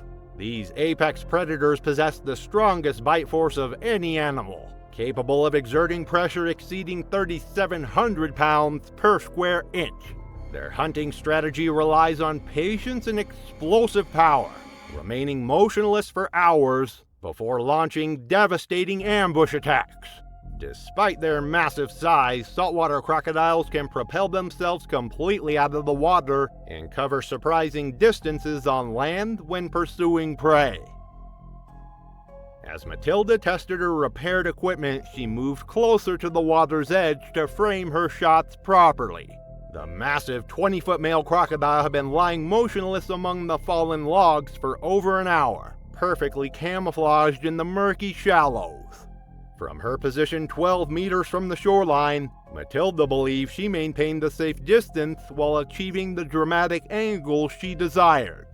The prehistoric predator had been tracking her movements through barely visible eyes positioned just above the waterline. The attack came with terrifying suddenness. The enormous crocodile exploded from the water with incredible force, its powerful tail propelling its massive body completely onto the muddy bank. In less than 2 seconds, it covered the 12-meter distance to where Matilda stood. Her camera equipment scattered across the ground as the reptile's massive jaws clamped around her torso with bone-crushing force. The impact of over 3,000 pounds per square inch instantly fractured multiple ribs and compressed her chest cavity. The crocodile's primary teeth, each measuring up to 3 inches long, penetrated deep into Matilda's abdomen and back. As the predator dragged her toward the water, it began the signature death roll that makes saltwater crocodiles so deadly. The violent spinning motion, designed to disorient prey and cause massive internal trauma, broke additional ribs and caused severe damage to her internal organs. Matilda's screams echoed across the billabong, alerting her tour group who were still 100 meters away at their vehicle. The crocodile pulled its victim into deeper water, continuing the death roll with devastating effect.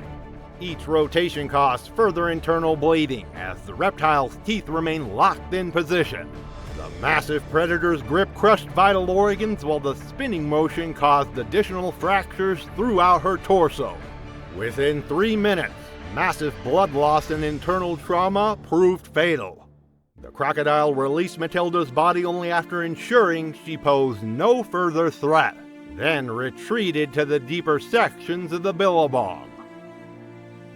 Park rangers launched an immediate search and recovery operation, but the murky waters and vast size of the billabong complicated their efforts.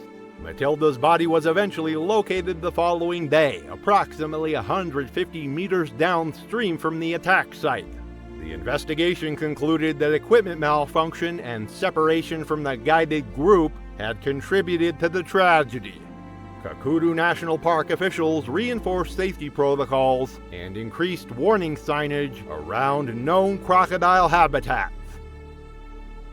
The attack sent shockwaves through Australia's wildlife photography community, with many questioning the balance between artistic achievement and personal safety. It was March 22, 2014, when the murky waters of the Daintree River in far north Queensland became the site of another tragic crocodile encounter. The ancient river winds through one of the world's oldest rainforests, its dark waters reflecting towering canopies that have remained unchanged for millions of years. Fallen logs and dense vegetation create perfect ambush points along the riverbanks, while the brackish water provides ideal hunting grounds for saltwater crocodiles that venture upstream from the coast. During the wet season's end, rising water levels push these apex predators further inland, increasing the likelihood of human encounters. Jessica Malone, a 28-year-old office manager from Brisbane, had organized the annual fishing expedition with 3 close friends from her workplace. Mark, Sarah, and David, all in their late 20s, looked forward to these weekend getaways as a break from their demanding corporate jobs. Jessica served as the group's unofficial leader, having grown up fishing with her father along Queensland's coast. Her confidence around water and natural leadership made her the go-to person for planning their outdoor adventures.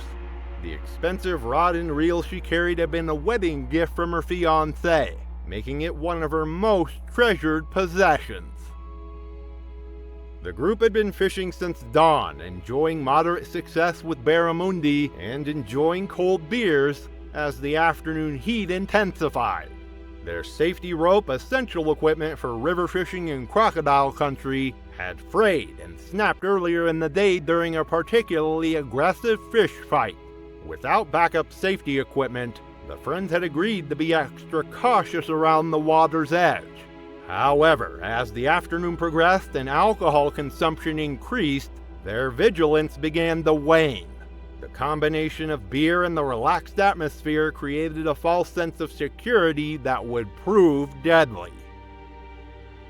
Saltwater crocodiles are opportunistic hunters that can remain perfectly still for hours, waiting for the ideal moment to strike. These massive reptiles possess incredible patience, often positioning themselves near areas of human activity where prey is likely to enter the water. Their camouflaged appearance allows them to blend seamlessly with floating debris, submerged logs, and riverbank vegetation. When hunting, they rely on explosive bursts of speed that can propel their massive bodies through water at speeds exceeding 25 miles per hour.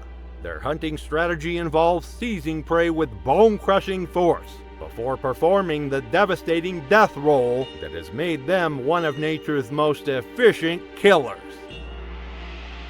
At 4:30 p.m., Jessica's fishing line became hopelessly tangled in a maze of submerged logs near the riverbank. The expensive equipment represented significant sentimental and monetary value. prompting her to consider entering the water despite her friend's growing concerns. The afternoon's alcohol consumption had dulled her usual caution around crocodile habitat. As her friends voiced their objections, Jessica waded into the waist-deep water, determined to save her precious wedding gift. The 16-foot crocodile had been monitoring the group's activities from behind the fallen tree trunk, perfectly positioned for an ambush attack. The massive predator struck with devastating precision, its powerful claws clamping around Jessica's left leg just above the knee.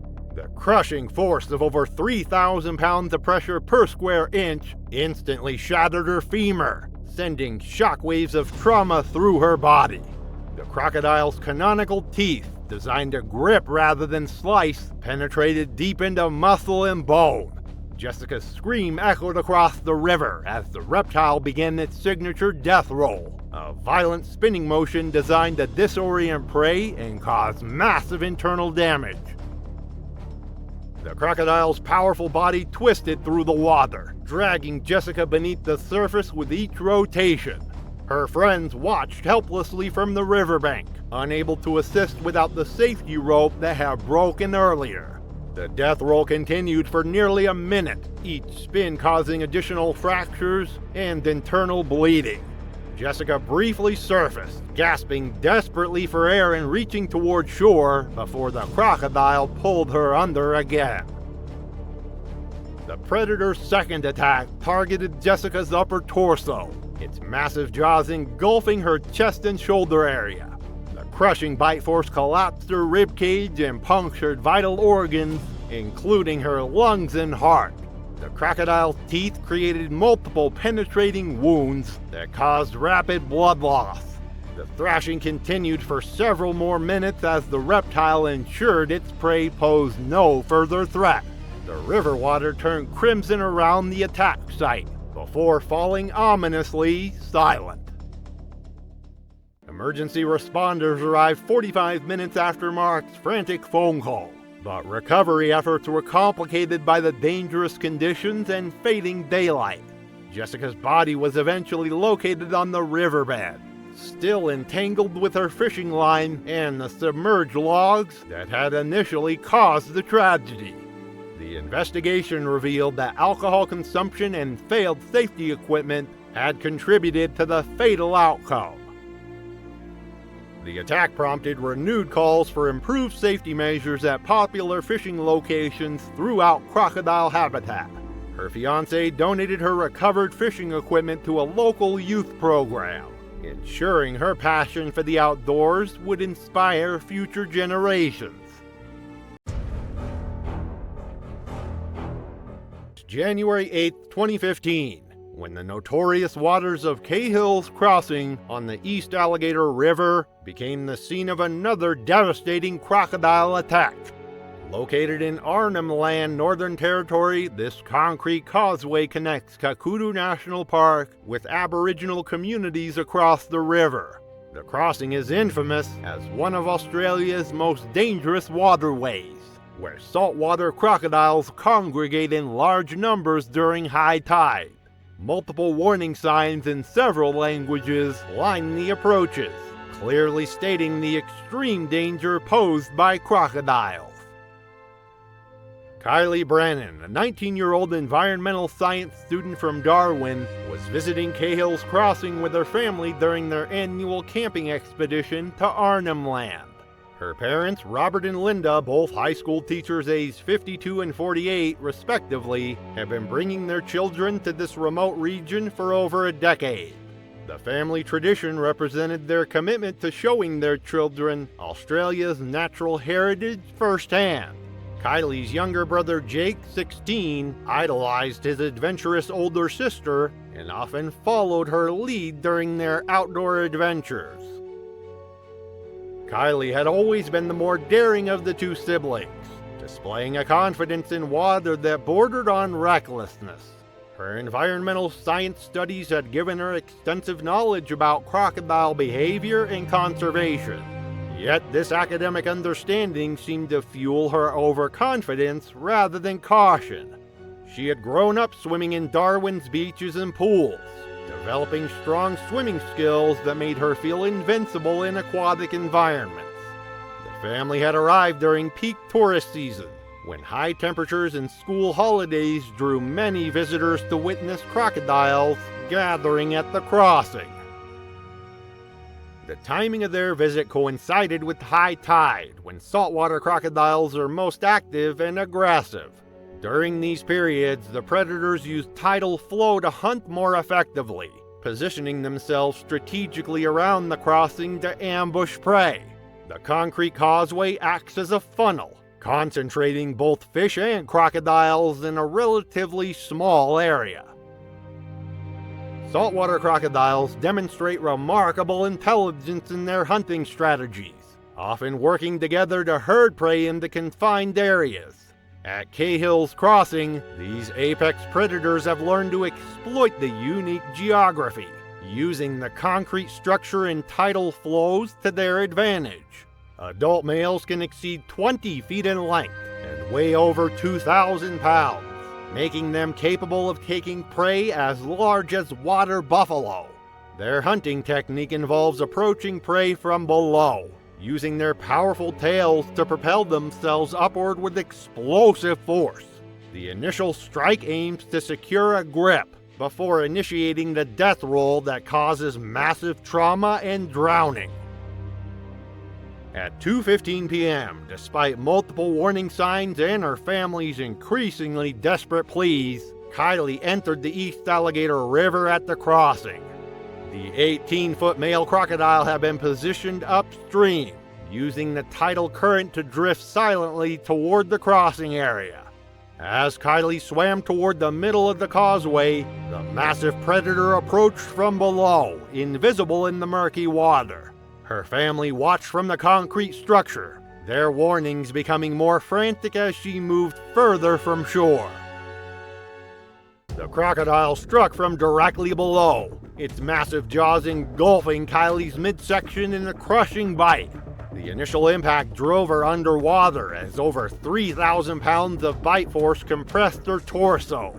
The predator's canonical teeth, each measuring up to 4 inches long, penetrated deep into her abdomen and back, crushing her spine and pelvis simultaneously. The devastating injury caused immediate paralysis and massive internal bleeding. The crocodile initiated its signature death roll, spinning violently through the water while maintaining its crushing grip. Each rotation caused additional fractures to Kylie's ribs and vertebrae, while the spinning motion disoriented her and prevented any chance of escape. Her family's screams echoed across the water as blood began surfacing around the attack site. The massive reptile's powerful tail created enormous splashes as it thrashed through the water, each movement causing further trauma to its victim. After 3 complete rotations, the crocodile dragged Kylie toward deeper water, away from any potential rescue attempts. The death roll had caused catastrophic internal injuries, rupturing major organs and blood vessels throughout her torso. The combination of crushing trauma, internal bleeding, and drowning proved rapidly fatal. The predator maintained its grip for over 4 minutes, ensuring its victim posed no further threat before releasing the body in deeper sections of the river. Emergency services arrived within 20 minutes, but dangerous conditions and the presence of multiple crocodiles prevented immediate recovery efforts. Kylie's body was recovered several hours later, approximately 200 meters downstream from the attack site. The investigation revealed that Kylie had ignored multiple warning signs designed to prevent exactly this type of tragedy. Park authorities reinforced safety measures and increased ranger patrols during peak visiting periods. Kylie's death devastated her family and the Darwin community, where she was known for environmental activism. It was August 11, 2017. when the remote waters of the Adelaide River in Australia's Northern Territory became the site of a tragic crocodile attack that would shock the scientific community. The Adelaide River flows through pristine wilderness areas, its muddy banks lined with dense mangrove forests that create perfect habitat for saltwater crocodiles. During the wet season, flooding dramatically alters the river's geography, pushing crocodiles into new territories and disrupting established behavioral patterns. Morgan Ashford, a 31-year-old crocodile researcher and PhD candidate, had dedicated 5 years of her career to studying saltwater crocodile population dynamics. Employed by Charles Darwin's University Research Program, she was known among her colleagues for her meticulous field work and strict adherence to safety protocols. Her boyfriend Tom Richards, 33, also worked as a fellow researcher on the same project, and their 2-year relationship had blossomed through their shared passion for wildlife conservation. On this particular morning, Morgan and Tom were conducting routine water quality monitoring as part of their ongoing research into crocodile habitat preferences. However, a critical equipment malfunction threatened to compromise weeks of valuable data collection. The automated sampling system had failed during the night, requiring immediate manual intervention to prevent complete data loss. Tom was positioned 200 meters upstream, checking telemetry equipment that tracked individual crocodiles. The recent wet season flooding had dramatically altered the river's landscape, pushing crocodiles far beyond their previously mapped territories. Many of the large territorial males have been displaced from their established ranges, creating unpredictable and potentially dangerous situations for researchers. Saltwater crocodiles are highly territorial animals, with large males defending stretches of river that can extend for several kilometers. These apex predators demonstrate remarkable site fidelity under normal conditions, but environmental disruptions like flooding can force them to establish new territories in unfamiliar areas. Adult males are particularly aggressive during territorial disputes and will attack any perceived threat to their newly claimed domain. Their hunting strategy relies on remaining motionless for extended periods, often appearing like floating logs until they strike with explosive force. At 10:45 a.m., Morgan approached the Adelaide River's edge following emergency protocols designed for equipment failures. Her water monitoring equipment required immediate manual sampling to prevent the loss of critical research data.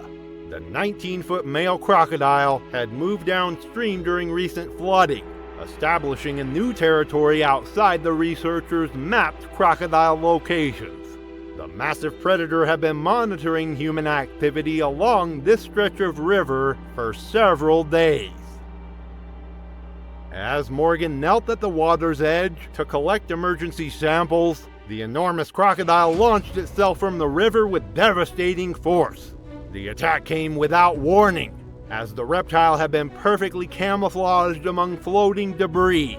Its massive jaws clamped around Morgan's head and shoulders, with crushing force exceeding 3,700 pounds per square inch. The impact instantly fractured her skull and compressed her cervical vertebra, causing immediate and catastrophic neurological damage. The crocodile's canonical teeth penetrated deep into Morgan's neck and shoulder area. The predator's initial bite severed major blood vessels and caused massive trauma to her upper spinal cord. Tom heard Morgan's brief scream from his position upstream and immediately began running toward the sound, but the attack was already well underway. The massive reptile dragged Morgan into deeper water, initiating the violent death roll that makes saltwater crocodiles such efficient killers.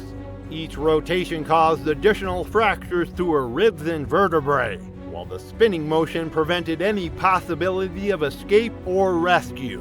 The Crocodile's powerful body twisted through the water with Morgan locked in its jaws, each movement causing further damage to her already devastated upper body.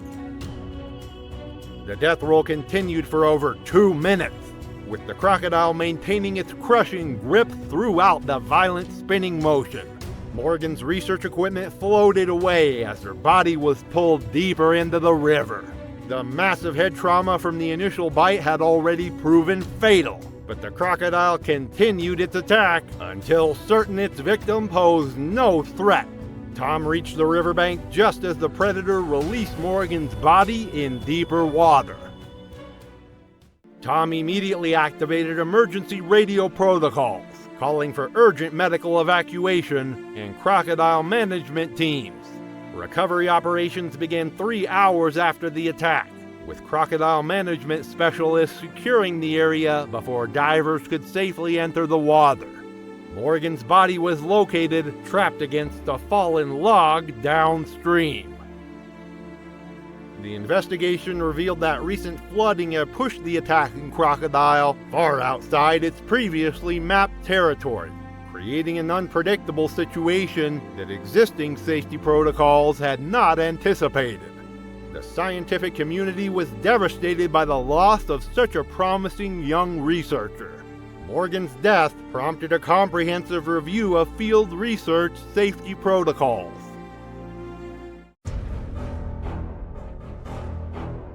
It was November 3, 2013, when the tranquil waters of the Mary River in Australia's Northern Territory became the scene of a devastating crocodile attack that would shatter a family's annual tradition. The Mary River winds through pristine wilderness in the top end, its muddy banks lined with pandanus palms and paperbark trees that create perfect shades for camping families. During the dry season, water levels drop significantly, concentrating wildlife around remaining water sources and creating ideal conditions for predator encounters. Tara Winslet, a 36-year-old primary school teacher from Alice Springs, had been looking forward to this annual camping expedition for months.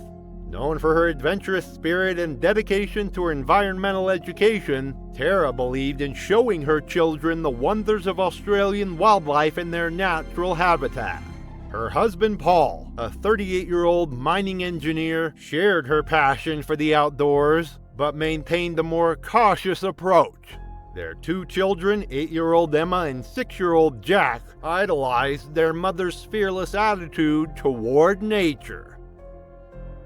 The family had established their campsite 30 meters from the Mary River's edge, following standard safety recommendations for crocodile country. Paul had briefed the children about the dangers of approaching the water without adult supervision. However, the unusually hot November weather had depleted their water supplies faster than anticipated, forcing them to consider refilling their containers from the river despite the inherent risks. Tara's role as an educator had instilled in her a deep respect for Australian wildlife, but it had also created overconfidence. She had successfully taught hundreds of children about crocodile safety and believed her knowledge would protect her family during their wilderness adventures. Saltwater crocodiles are apex predators that have remained virtually unchanged for over 200 million years, making them one of nature's most successful hunters. These massive reptiles can grow to lengths exceeding 20 feet and possess the strongest bite force of any living animal, capable of exerting pressure over 3,700 pounds per square inch. Their hunting strategy relies on patience and explosive power, often remaining motionless for hours before launching devastating ambush attacks. During the dry season, crocodiles concentrate around remaining water sources, making them particularly dangerous to humans. At 6:20 p.m., as the sun began to set over the Mary River, Tara approached the water's edge carrying 2 empty 5-liter containers. The 17-foot male crocodile had been positioned among the reeds for over 2 hours, perfectly camouflaged and waiting for an opportunity to strike.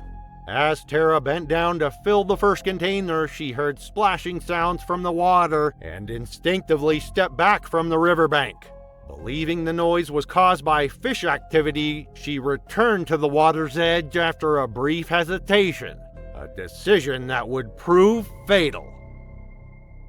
The massive crocodile exploded from the shallow water with terrifying speed, its powerful jaws clamping around Tara's right arm and shoulder. The crushing bite force instantly dislocated her shoulder joint and fractured her humerus bone. The impact knocked her off balance, sending the water containers flying across the muddy bank. Paul and the children watched in horror from the campsite as Tara screamed and was dragged toward deeper water. The crocodile's canonical teeth, each measuring up to 3 inches long, penetrated deep into Tara's arm and shoulder, creating multiple puncture wounds that caused immediate and severe bleeding. The predator began its signature death roll, spinning violently through the water while maintaining its crushing grip. Each rotation broke additional bones in Tara's arm and shoulder, while the spinning motion prevented any possibility of escape.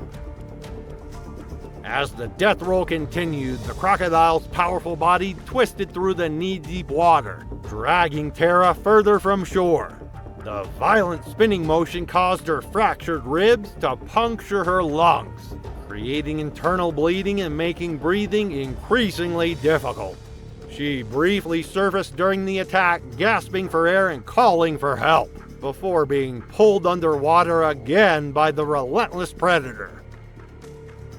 The crocodile's death roll lasted approximately 3 minutes, during which time the massive reptile's teeth caused catastrophic damage to Tara's upper body.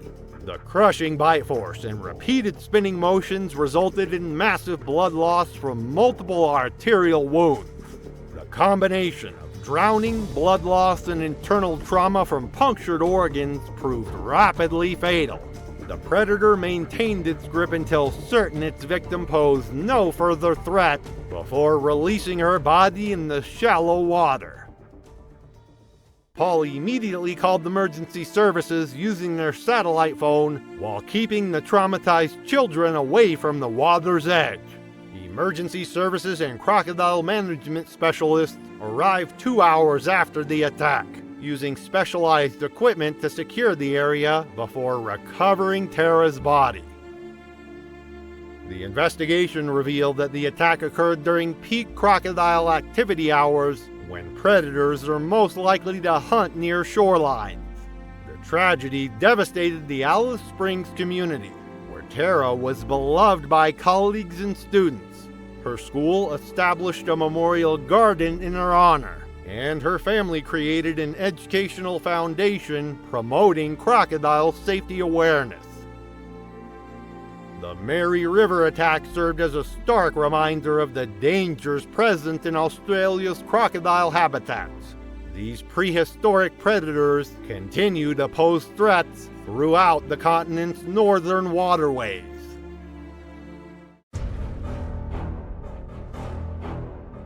It was August 15, 2016, and the vast expanse of Lake Okeechobee stretched endlessly across the Florida landscape under a brilliant full moon.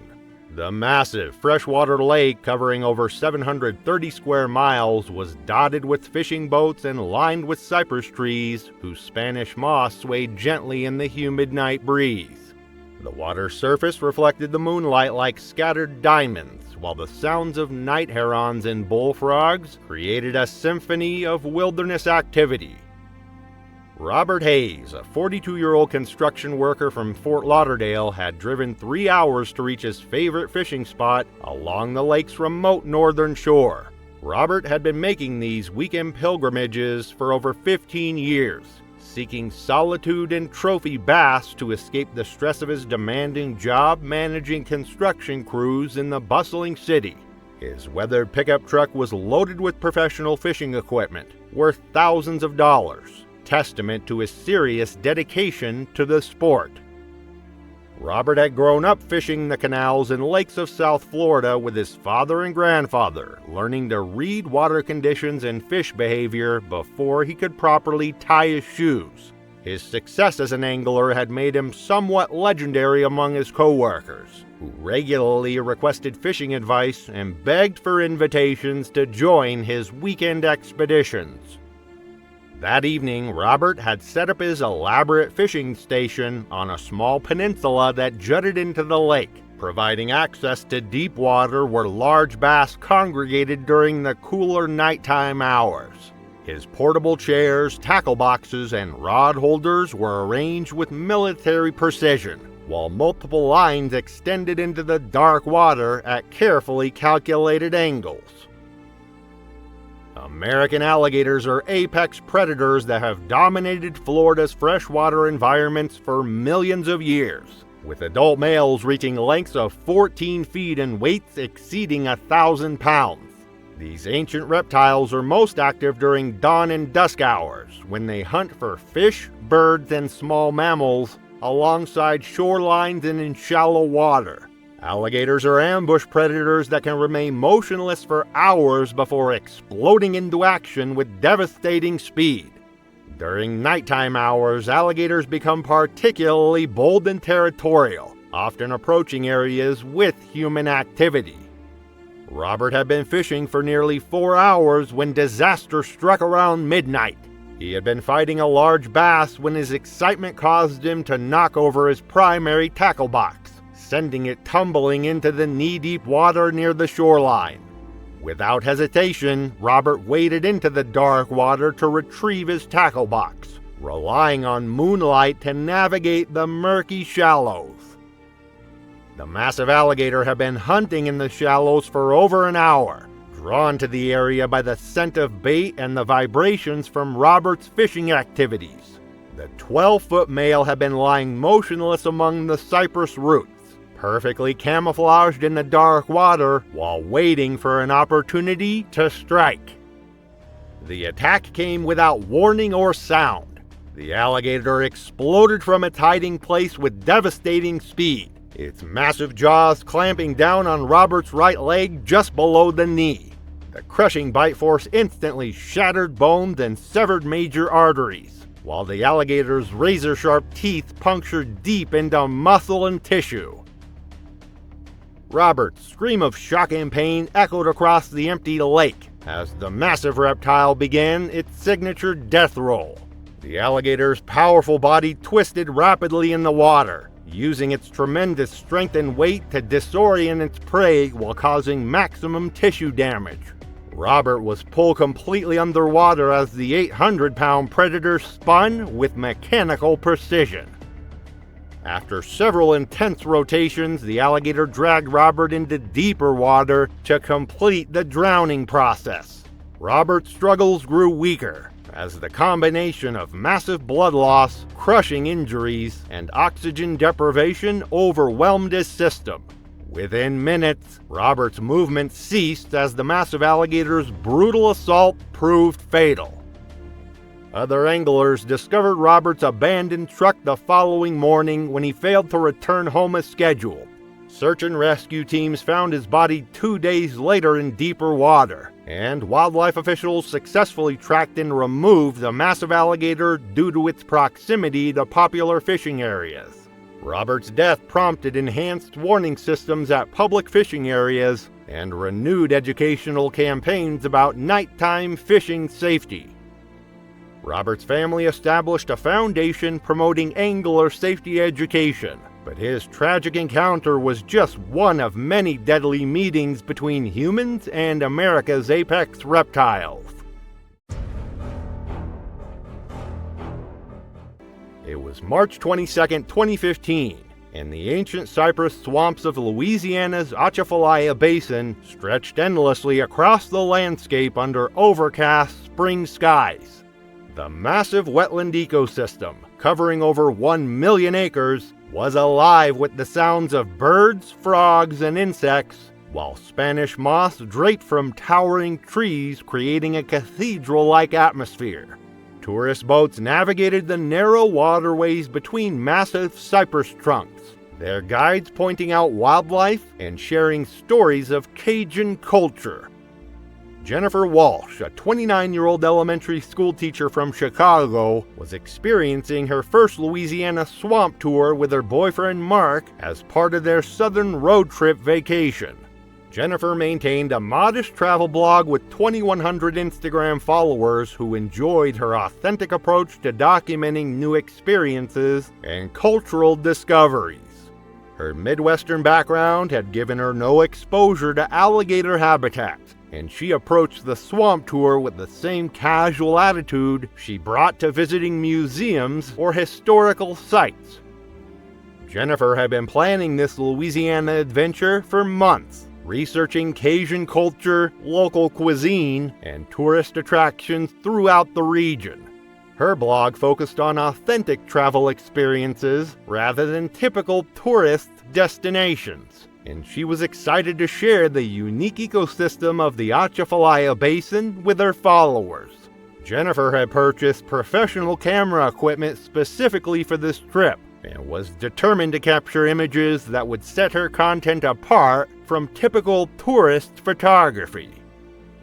That afternoon, Jennifer and Mark had joined a small group tour led by Captain Boudreau, a third-generation Cajun guide who had been navigating these waters for over 20 years. The experienced guide had repeatedly emphasized safety protocols during his pre-tour briefing, warning passengers to remain seated and keep hands inside the boat at all times. Jennifer had listened politely, but treated the warnings as standard liability precautions rather than serious safety concerns. The tour had been progressing smoothly for nearly an hour when Captain Boudreau spotted a large alligator floating approximately 20 feet from their boat.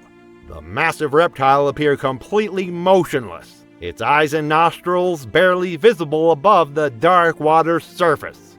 Jennifer immediately began photographing the magnificent predator, excited to capture close-up images of her first wild alligator encounter. Jennifer became increasingly frustrated with the distance between the boat and the alligator, believing she needed closer shots to create compelling content for her blog. Despite Captain Boudreau's repeated warnings to stay seated, Jennifer began leaning farther over the boat's side to get better angles for her photographs. Her excitement and focus on photography made her oblivious to the guide's growing concern about her behavior. The fatal moment came when Jennifer's phone slipped from her hands and fell toward the dark water. Without thinking, she lunged forward and extended her arm over the boat's edge in a desperate attempt to catch her expensive device before it disappeared into the swamp. Her sudden movement and extended arm created the perfect opportunity for the alligator's lightning-fast attack. The massive alligator exploded from the water with devastating speed, its powerful jaws clamping down on Jennifer's extended arm just above the wrist. The crushing bite force instantly shattered bones and severed major arteries, while the alligator's momentum pulled Jennifer partially over the boat's side. Her screams of shock and pain filled the swamp as the 10-foot predator began dragging her toward the water. Mark and Captain Boudreau immediately grabbed Jennifer's legs and torso, desperately trying to pull her back into the boat while the alligator maintained its crushing grip on her arm. The tug of war lasted only seconds. The alligator's superior strength and leverage in its aquatic environment made the outcome inevitable. Jennifer's arm was nearly severed at the wrist as the reptile's teeth worked through bone and tissue. The alligator's powerful tail thrashed violently as it pulled Jennifer completely into the murky water, her blood creating a crimson cloud around the attack site. Captain Boudreau grabbed his emergency pole and struck at the alligator, but the massive reptile had already dragged Jennifer beneath the surface and disappeared into the maze of cypress roots and submerged logs. Jennifer's struggle ceased within minutes as the alligator's death roll and drowning tactics proved fatal. The dark swamp water concealed the final moments of the attack, leaving Mark and the other passengers in stunned silence as Captain Boudreau radioed for emergency assistance. Search teams recovered Jennifer's body later that day, and the tour company implemented stricter safety protocols, including physical barriers and enhanced passenger restraint systems. Jennifer's death prompted industry-wide reviews of swamp tour safety procedures and enhanced training for guides working with inexperienced tourists. Her family filed lawsuits against the tour company, arguing that inadequate safety measures had contributed to the tragedy. The incident became a cautionary tale about the dangers of treating wild predators as photo opportunities. Still, Louisiana swamps weren't the only places where people underestimated the speed and power of these ancient predators. It was June 8, 2017, and the manicured fairways of Naples Grand Golf Club stretched across the southwest Florida landscape under brilliant summer sunshine. The championship course featured numerous water hazards designed to challenge golfers while showcasing the region's natural beauty, with pristine ponds and streams winding between palm trees and tropical vegetation. The morning air was thick with humidity, while the sounds of golf carts and distant conversations created a peaceful atmosphere of recreational luxury. Thomas Chen, a 35-year-old real estate agent from Atlanta, was playing his third round of golf during a week-long Florida vacation with clients and colleagues. Thomas had built a successful career selling luxury properties throughout Georgia, and these Florida golf trips have become essential for maintaining relationships with wealthy clients who own vacation homes in the region. His competitive nature and perfectionist tendencies made him an excellent salesman, but also a golfer who hated losing expensive equipment. Thomas had been playing golf seriously for over 10 years, maintaining a single-digit handicap through regular practice and professional instruction. His golf bag contained thousands of dollars worth of premium equipment, including custom-fitted clubs and high-end golf balls that cost over $5 each. Thomas took pride in his equipment and had developed a habit of retrieving balls from water hazards rather than accepting the penalty strokes and replacement costs. That morning, Thomas was playing alone as part of an early tee time, enjoying the peaceful course conditions before the Florida heat became unbearable. He had been playing exceptionally well through the first 13 holes, shooting several strokes under par and feeling confident about posting his best scores of the vacation. The 14th hole featured a challenging approach shot over a large pond that had claimed countless golf balls over the years. Thomas's approach shot had started perfectly but caught a gust of wind and splashed into the pond, just short of the green. The expensive ball was clearly visible in the shallow water near the pond's edge, appearing easily retrievable to Thomas. He had successfully retrieved balls from similar situations dozens of times at various Florida courses and considered himself knowledgeable about alligator behavior and safety. What Thomas failed to notice were the fresh warning signs that course maintenance had posted that very morning after spotting a large alligator in the pond during their routine inspection. The bright yellow signs were positioned near the tee box and cart path, but Thomas had been focused on his shot selection and missed the crucial safety information. The 10-foot alligator had claimed the pond as its territory and had been resting motionless near the spot where Thomas's ball had landed. Thomas parked his golf cart near the pond's edge and waded confidently into the knee-deep water, his golf shoes providing good traction on the sandy bottom. He had performed this routine countless times. The morning sun created glare on the water's surface, making it difficult to see beneath the murky water. The alligator's attack was swift and devastating. The massive reptile had been lying motionless in the shallow water, perfectly camouflaged among the pond's natural vegetation and debris. Thomas's entry into the water triggered the alligator's territorial instincts, and the predator exploded into action with lightning speed. The alligator's massive jaws clamped down on Thomas's right leg just below the knee, its crushing bite force instantly shattering bones and severing major arteries. Thomas's scream of shocking pain echoed across the golf course as the 600-pound reptile began its signature death roll, spinning rapidly in the shallow water while maintaining its devastating grip. The death roll dragged Thomas completely underwater as the alligator used its tremendous strength to disorient and drown its prey. Thomas's golf clothes were shredded by the reptile's razor-sharp teeth, while the violent spinning motion caused massive internal trauma and blood loss. The clear pond water turned crimson as the attack continued with mechanical brutality. After several intense rotations, the alligator held Thomas submerged while completing the drowning process. Thomas's struggles grew weaker as the combination of crushing injuries, blood loss, and oxygen deprivation overwhelmed his system. Within minutes, his movement ceased as the alligator's brutal assault proved fatal. Course security discovered the scene an hour later during their routine patrol, finding Thomas's golf cart abandoned near the pond and evidence of the violent attack in the bloodied water. The golf course was immediately closed while wildlife officials captured and relocated the massive alligator. Enhanced warning systems and physical barriers were installed around all water hazards following the incident.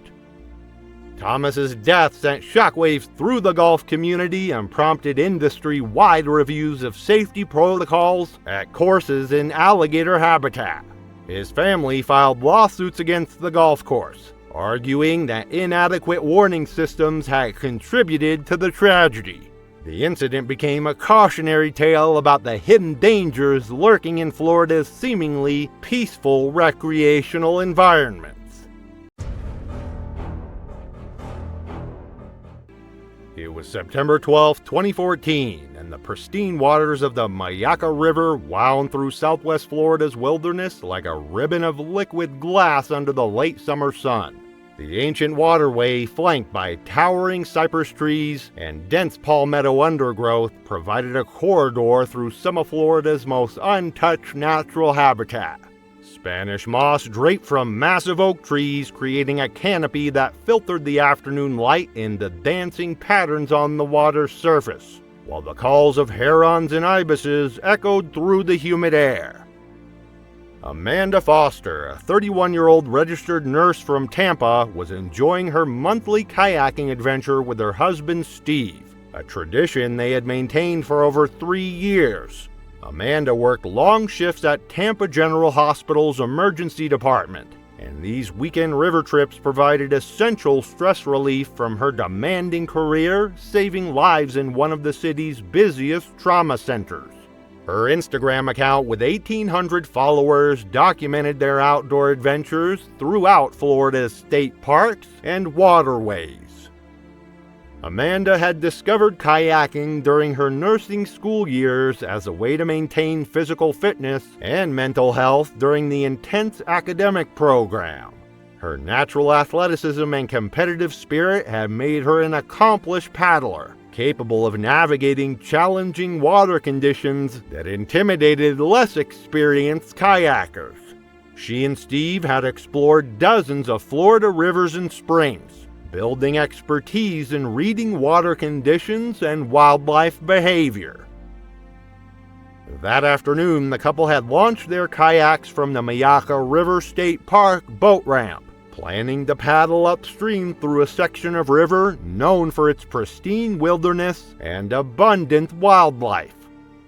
American alligators become extremely territorial and aggressive during breeding season, which occurs from April through June in Florida. Female alligators construct large nests from vegetation and mud along riverbanks, where they lay 20 to 50 eggs that incubate for approximately 65 days. Mother alligators guard their nest with fierce dedication, attacking any perceived threat that approaches within 50 yards of their nesting site. These protective instincts make female alligators exponentially more dangerous than usual. Amanda and Steve had been paddling for nearly 2 hours when they encountered a section of river narrowed by fallen cypress trees and dense vegetation. The natural obstacle course required careful navigation, and Amanda's kayak became wedged against a partially submerged log near the eastern bank. Instead of waiting for Steve to assist her, Amanda decided to step out of her kayak into the shallow water to push it free from the obstruction. What Amanda couldn't see was the large alligator nest hidden in the dense vegetation just 15 feet from where she stepped into the water. The 9-foot female alligator had been guarding her nest for over a month, and her maternal instincts were at their peak as her eggs approached hatching time. Amanda's entry into the water triggered the female alligator's protective response immediately. The massive reptile exploded from her hiding place with devastating speed, her powerful jaws targeting Amanda's right leg as she stood in the knee-deep water. The crushing bite force instantly shattered bones and severed major arteries, while the alligator's momentum drove Amanda backward into deeper water. Steve watched in horror as the 400-pound alligator began her death roll, spinning rapidly while maintaining her crushing grip on Amanda's leg. Amanda's screams filled the wilderness as the violent rotation dislocated her hip and caused massive internal trauma. The clear river water turned crimson around the attack site as the alligator's razor-sharp teeth worked through muscle and bone. After several brutal rotations, the alligator dragged Amanda beneath the surface to complete the drowning process. Steve paddled frantically toward the attack site, but the alligator's superior strength and aquatic advantages made rescue impossible. Within minutes, Amanda's movement ceased, as the protective mother alligator's assault proved fatal. Search and rescue teams recovered Amanda's body several hours later, and wildlife officials marked the nesting area as off-limits for the remainder of breeding season. Amanda's death devastated the kayaking community and prompted enhanced educational programs about alligator nesting behavior and seasonal safety considerations.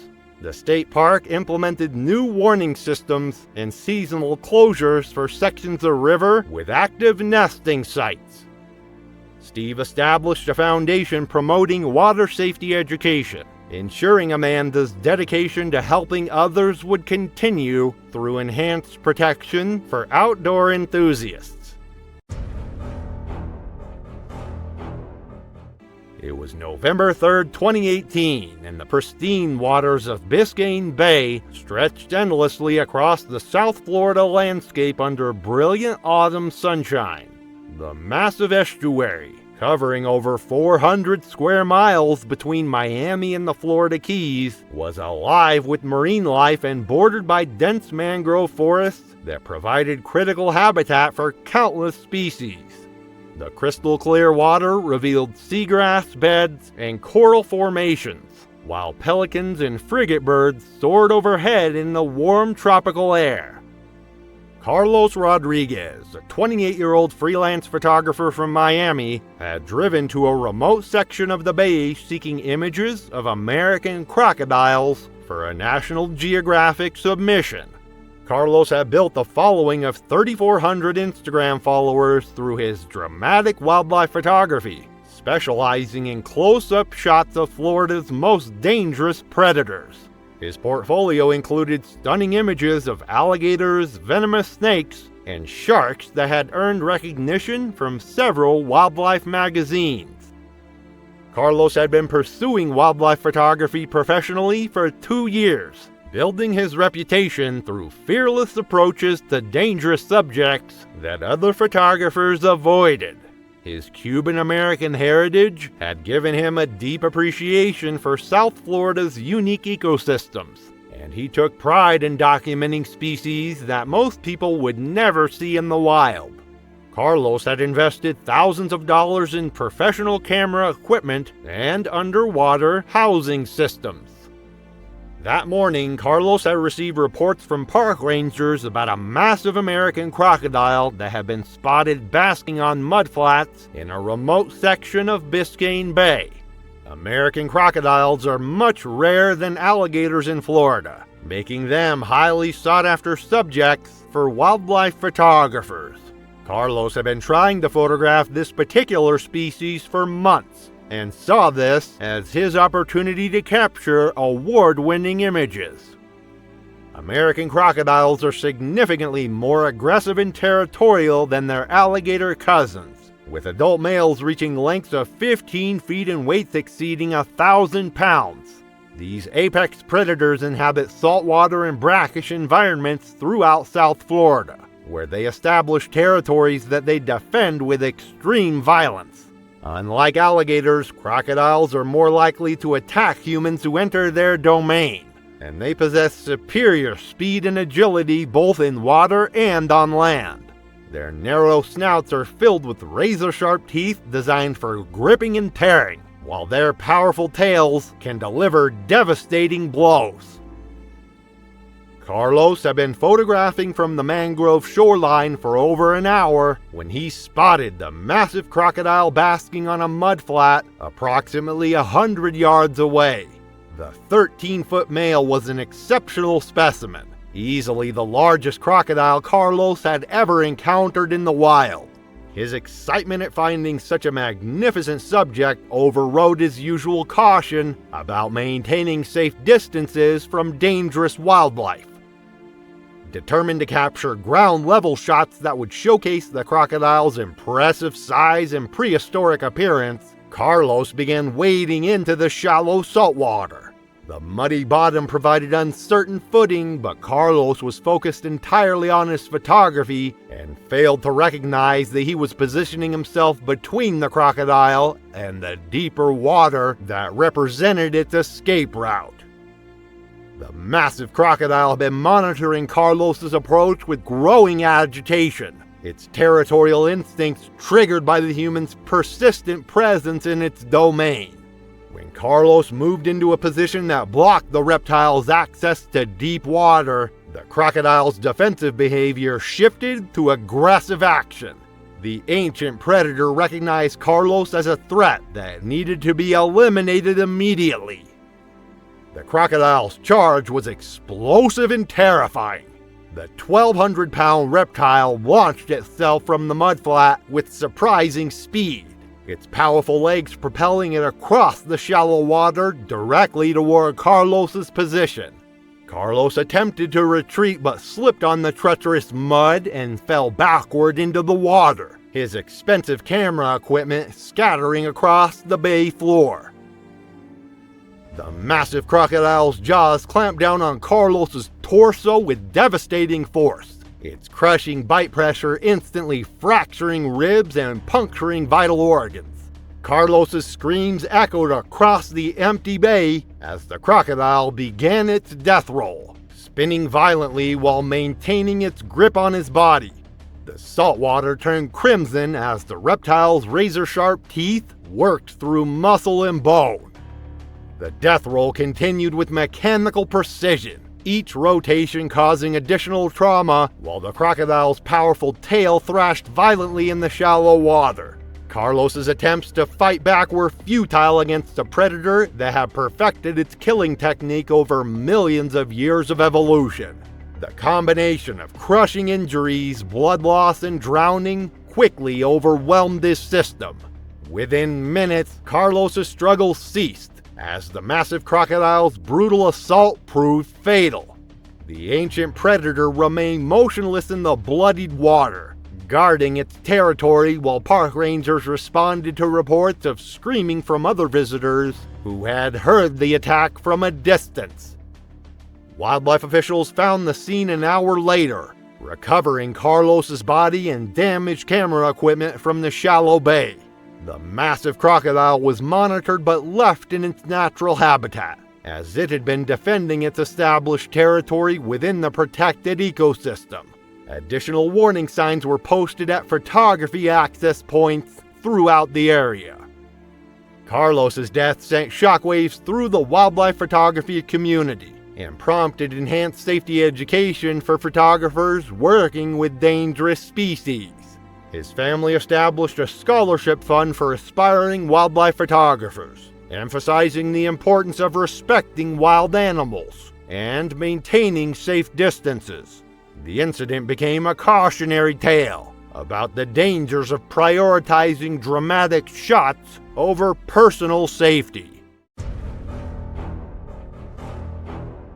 It was May 2013 in the rural outskirts of Cam Ranh, Cambodia's second-largest city. The air hung thick with humidity, the scent of stagnant water and decaying fish settling over the rows of crocodile farms that line the countryside. More than 900 such farms operated in the region, their concrete enclosures housing thousands of prehistoric reptiles.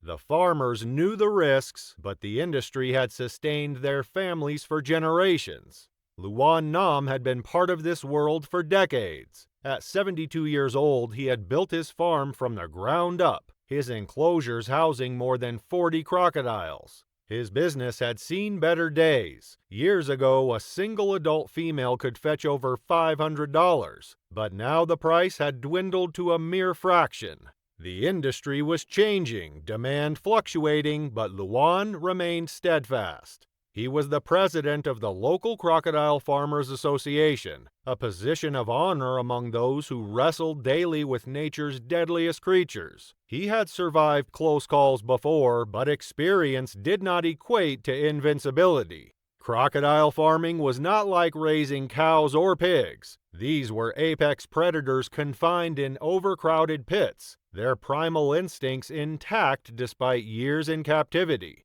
The farms of Cam Ranh supplied skins to Hong Kong, China, and Taiwan, where they were turned into luxury handbags and belts. Their meat and body parts were exported for medicinal use, believed to hold healing properties in traditional Chinese medicine. But the industry was faltering. By 2019, hatchlings that once sold for $7 to $10 were worth only $2.50. Even adult crocodiles fetched a fraction of their former price. The farmers were barely breaking even, and Luan's family had long urged him to sell the farm. But he had refused. This was all he knew. The farm itself was a concrete pit. At its center lay a murky green pool, its surface still except for the occasional ripple as a crocodile shifted beneath the water. The enclosures were overcrowded, the reptiles packed in tight, their bodies piled on top of one another in the rare dry spaces along the perimeter. Wooden planks balanced precariously on raised concrete pillars provided access above the enclosures. Rusted steel steps led down to the feeding areas. The setup was rudimentary, dangerous. A single misstep could mean the difference between life and death.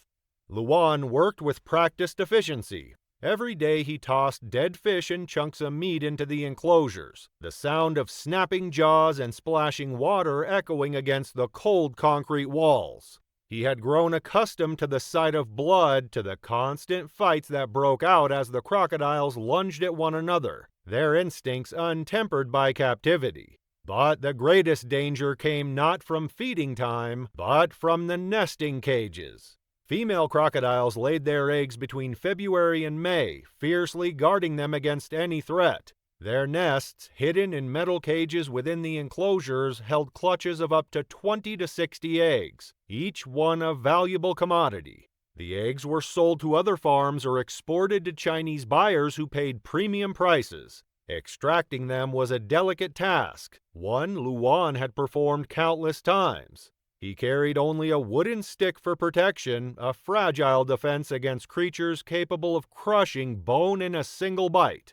That morning, Luan stepped onto the wooden walkway that extended over the crocodile enclosure. He scanned the area, his eyes locking onto the metal nesting cage set on a raised platform at the far end. Below, murky water pooled around the concrete where several crocodiles basked motionless. Every egg was valuable, and Luan needed to ensure a successful hatch. Luan carefully descended the middle steps and entered the enclosure, his eyes fixed on the crocodiles around him. The egg-laying cage sat elevated on a platform separated from the other crocodiles. As Luan neared the female, she hissed sharply, her mouth opening wide to reveal the full extent of her 7 deadly teeth. Without hesitation, Luan struck the cage with his stick. The crocodile responded by thrashing her tail, clearly agitated. Luan prodded her gently, prompting her to move out of the cage. As she neared the edge, she suddenly lunged forward, jaws snapping shut around the stick. Luan yanked it back instinctively, but the movement caused him to lose his balance. He stumbled and crashed to the ground with a heavy thud, the earth of the enclosure cold beneath him. A sharp burst of pain shot through him, his breath leaving in a gasp. The impact disoriented him, but he was aware of the movement around him. The crocodiles turned, their yellow eyes locked onto him, their bodies shifting with slow, deliberate intent. A silence fell over the enclosure, heavier than the humid air. Then they moved. The first crocodile surged forward, its jaws clamping onto his leg. A sharp, searing pain shot through him as he was wrenched sideways. He kicked with his free leg, the impact barely registering against the thick scales of another approaching reptile. More of them were closing in. Another crocodile struck, its teeth sinking deep into his arm before wrenching back. His scream barely left his throat before the limb tore free, disappearing into the beast's maw. Blood sprayed across the concrete. Chaos erupted. More crocodiles lunged, their tails thrashing as they fought over their struggling prey. One clamped onto his torso, the immense force crushing his ribs. Luan was dragged toward the water, his body scraping against the rough ground. Then the water swallowed him whole. The pool exploded into a frenzy of movement. The crocodiles twisted and rolled, their powerful tails propelling them in all directions. Red mixed with green as the feeding intensified. Limbs were torn, flesh ripped from bone. The final death roll sent what remained of him spiraling deeper into the murky depths. Moments later, the struggle ceased. The water stilled. The crocodiles returned to their usual positions, their hunger momentarily satisfied. By the time the workers arrived, Luan's remains lay scattered, his blood soaking the concrete, his arm missing, his body marked by countless bites. The pit was silent once more. The pool was thick with blood, its surface disturbed only by the lazy movements of the crocodiles that had resumed their basking. One reptile remained near the steps, Luan's black sandal still clutched between its teeth, a final grotesque reminder of the man who had ruled the farm for decades. Authorities arrived, but there was little to be done. The reptiles were agitated, snapping at anyone who came too close. Retrieving Luan's body was a challenge in itself, requiring careful maneuvering and the threat of gunfire to drive the creatures back. When they finally pulled him from the pit, there was barely anything left to recover. News of the attack spread quickly. The villagers spoke in hushed voices, murmuring that Luan had been too stubborn, that he should have sold the farm years ago. His family had pleaded with him to leave the business, but he had refused. Now the very thing that had sustained him for so long had become his undoing. The farm was sold in the weeks that followed, and the crocodiles were sent to new enclosures, their fates uncertain. Some would be turned into luxury handbags, their skins tanned and polished for the fashion elite. Others would be harvested for meat, their bones ground for medicinal use. But the one that had feasted on Luan remained, lurking in the dark waters of another farm, waiting for the next mistake, for the next body to fall. It was August 20th, 2018, and the sun had barely risen over Hilton Head Island, South Carolina. The air was thick with humidity, and the morning felt peaceful, almost perfect. The lush landscape of Sea Pines Plantation was quiet at that hour, where Cassandra Klein, known to her friends as Sassy, had her holiday home. The birds had yet to start their chorus, and the only sounds came from the gentle rustling of leaves in the early morning breeze and the soft patter of Cassandra's footsteps as she walked with her dog, Kylie. She had no idea that this simple morning walk would soon cost her a hefty price, one she wouldn't be able to pay. Cassandra had spent most of her life in Endicott, New York, where she had taught kindergarten for 16 years. She was beloved by her students, the kind of teacher who always went the extra mile for her kids. Retirement was just a year away, and she had already planned to leave behind the life she had built in upstate New York for a slower, more peaceful existence in Sea Pines Plantation. For years, she and her husband had spent their summers on Hilton Head Island, falling in love with its beauty and tranquility. It was meant to be their future home, a place to embrace retirement near the calming waters of the Atlantic Ocean. Cassandra had always been an animal lover. She wasn't able to have children, and so her dogs were her babies, her loyal companions. Just 2 weeks before that fateful day, she had lost one of her pets. The grief had still lingered, and now Kylie, her Shetland sheepdog, was her sole source of comfort. They were inseparable. The walk Cassandra was on took them around the side of a lagoon, a large body of water along the golf course that was home to a 9-foot alligator. The alligator, a familiar sight to the locals, was known to frequent the area. Cassandra had always been aware of the dangers of the wildlife on Hilton Head Island. She knew to stay at a safe distance from any water, especially in the warmer months when alligators were more active. She kept at least 14 feet from the water's edge, always mindful of the risks. This morning, the residential estate was quiet. The greenkeeper was working on the 13th green of a nearby golf course just across from the lagoon. Cassandra's footsteps were soft on the ground as she and Kylie walked side by side along the edge of the water. The air was thick with humidity, and the sun had just started to rise, casting long shadows over the lush landscape.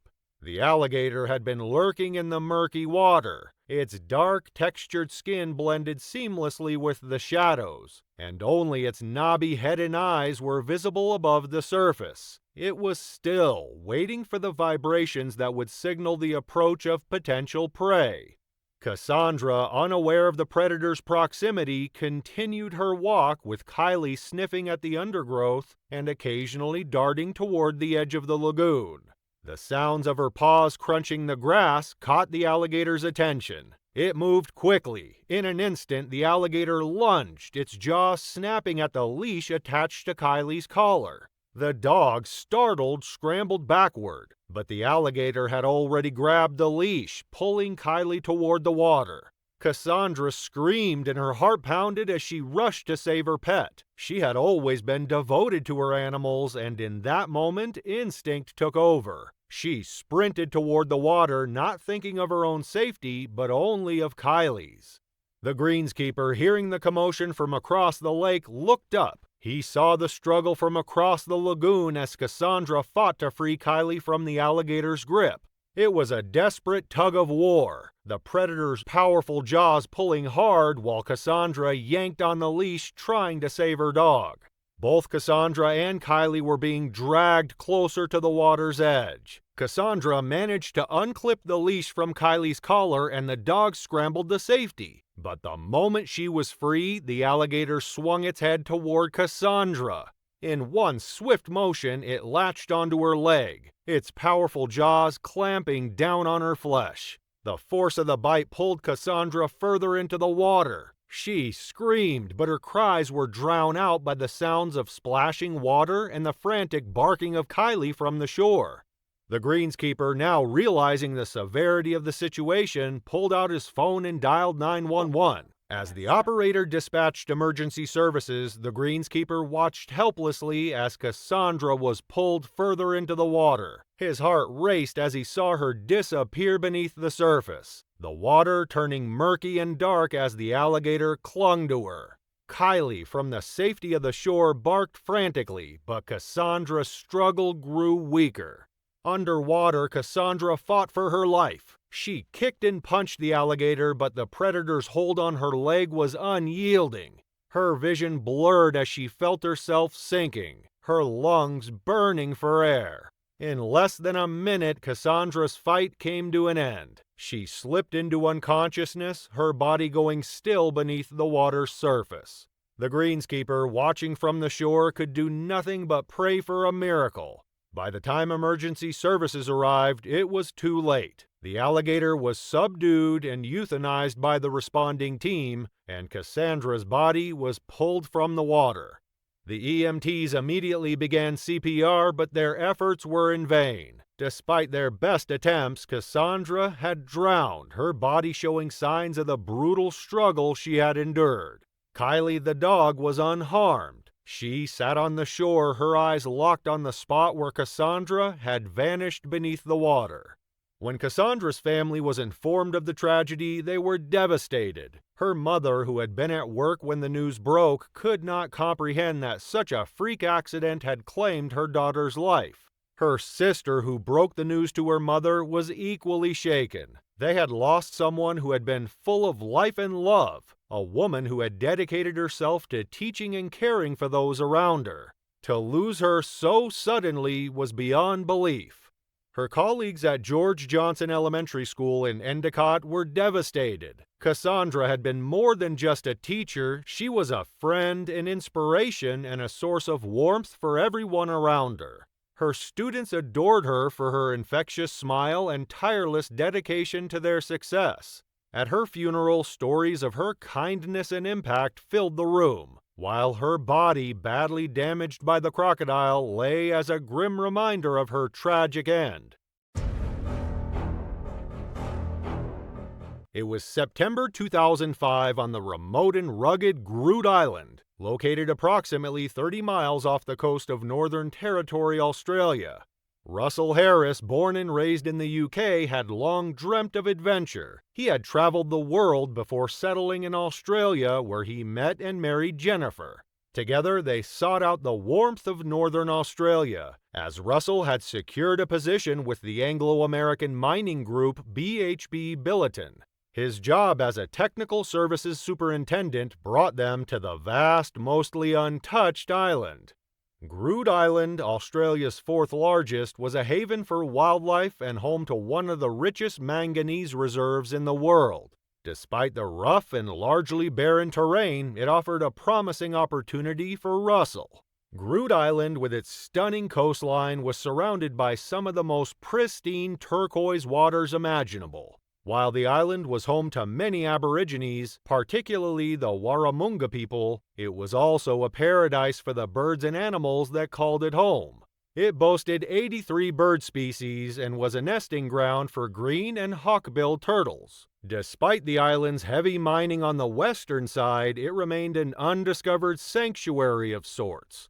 But, like all paradises, it had its darker side. The waters that lapped against the shores were home to more than just tranquil sea life. They were patrolled by sharks, and lurking in the shadows were saltwater crocodiles, ancient, silent predators of terrifying size and power.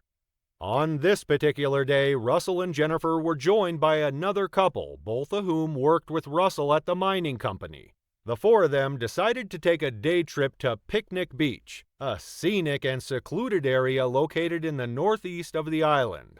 Despite the rough road that led to it, the journey was worth the effort. The beach was everything they had hoped for, a stretch of soft, flower-like sand and clear, inviting water. The bay was picture perfect, a place where the group could escape the demands of their work and relax.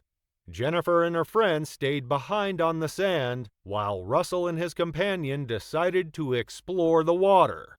The two men waded into the surf up to their waists before pulling on their snorkels and masks. As they submerged themselves into the inviting water, they marveled at the vibrant underwater world. Brightly colored fish darted among the coral, while large rosses swam near the seafloor. The water was clearer than they could have imagined, offering a view that stretched for yards below them. They swam and dived, pointing out sights to each other, enjoying the idyllic surroundings. What they didn't know, however, was that danger was not far away. Despite its beauty, Groot Island's coastal waters were far from safe. Saltwater crocodiles, larger and more aggressive than their freshwater counterparts, were known to inhabit the region. These creatures, capable of reaching lengths of over 20 feet and with a bite force strong enough to crush bone, were responsible for several attacks on humans each year. Most locals and visitors alike were cautious near riverways and estuaries, but few thought to consider the crocodile threat when swimming in open water. They should have been aware. Russell had heard about the crocodiles, but he had been assured that the area around Picnic Beach was safe. Little did he know a predator was already closing in on them. While the two men swam near each other, neither noticed the large crocodile silently making its way toward them. The 15-foot predator had been drawn by the vibrations of the men's movements in the water. Using its natural instincts, the saltwater crocodile navigated effortlessly through the water, its tail propelling it toward its prey. Russell and his friend, unaware of the impending danger, continued to explore the sea life below. It wasn't until the crocodile was mere feet away that Russell felt an unexpected tug at his waist. At first he thought it was a shark, but when he turned around, he was met with the terrifying sight of the crocodile's olive-green, scaly skin. Before he could react, the predator dragged him beneath the water. The fight for survival was brutal and swift. Russell's instincts kicked in, and he struggled against the crocodile, trying to pry its massive jaws off his waist. The creature's bite was unimaginable. Its powerful jaws crushed down with 3,700 pounds per square inch of force, the strongest bite in the animal kingdom. Russell fought for his life, but the crocodile was relentless. It rolled its body over and over, dragging him through the water, disorienting him with each twist. The pressure was unbearable, and Russell could feel his strength slowly fading. He could see the surface of the water just above him, but it was out of reach. Meanwhile, his friend, blissfully unaware of the terror unfolding just beneath the surface, continued his snorkeling. He dove down to examine a fish near the sea floor, but when he surfaced, he noticed Russell was gone. Confused and concerned, he called out, but there was no reply. He dove back under, scanning the area for any sign of his friend. When nothing turned up, he swam back to the beach, assuming Russell had made it out of the water already. As he stood on the shore, wiping the salt water from his face, he saw Jennifer and the other woman looking up, expecting Russell to return. That was when the cold realization hit him. Something had happened to their friend. His body hadn't been found, and no one had heard a commotion in the water. They quickly called emergency services, and a frantic search for Russell began.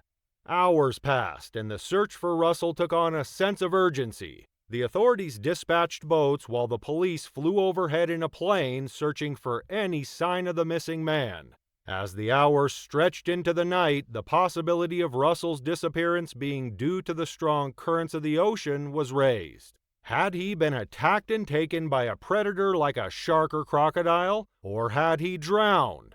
The search continued through the night, with everyone hoping for a miracle. The next day, the search was still underway. It wasn't until the following day that the search bore fruit. Russell's body was discovered, floating just outside the mouth of 8 Mile Creek, a river about a mile from Picnic Beach. As the police moved in to retrieve the body, a massive crocodile appeared in the water, swirling protectively around the body. It was clear the crocodile had been defending its kill. The injuries sustained to Russell's body were consistent with a prolonged struggle, indicating that he had fought fiercely but ultimately succumbed to the crocodile's brutal attack. Back in the UK, news of Russell's death struck his family with overwhelming force. His mother, devastated by the loss of her son, collapsed upon hearing the news. She was rushed to the hospital, sedated and unable to process what had happened. At that moment, she had no understanding of the true circumstances. She was only told that Russell had gone missing at sea and was presumed drowned.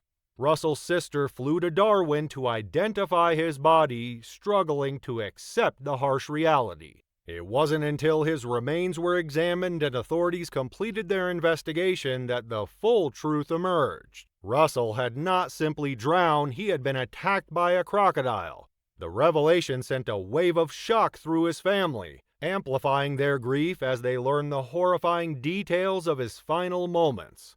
The tragedy of Russell's death became a somber lesson in the dangers of the Australian wilderness. Although the area around Picnic Beach had always been thought of as safe, it was clear that the crocodile population was much larger than originally believed. Russell had no way of knowing that a 15-foot crocodile was lurking in the shallow waters, waiting for the right moment to strike. Had he been fully aware of the danger, he never would have entered the water that day. The incident was a painful reminder of the unpredictability of nature. In an instant, a serene snorkeling trip turned into a battle for life, one that ended in tragedy. The story of Russell Harris became a quiet warning to others about the hidden dangers of Australia's wild places. Despite the beauty of the island and the allure of its waters, it was not without its risks. And for Russell, the cost was his life. Thanks for watching. Want to watch more? Click on your screen now.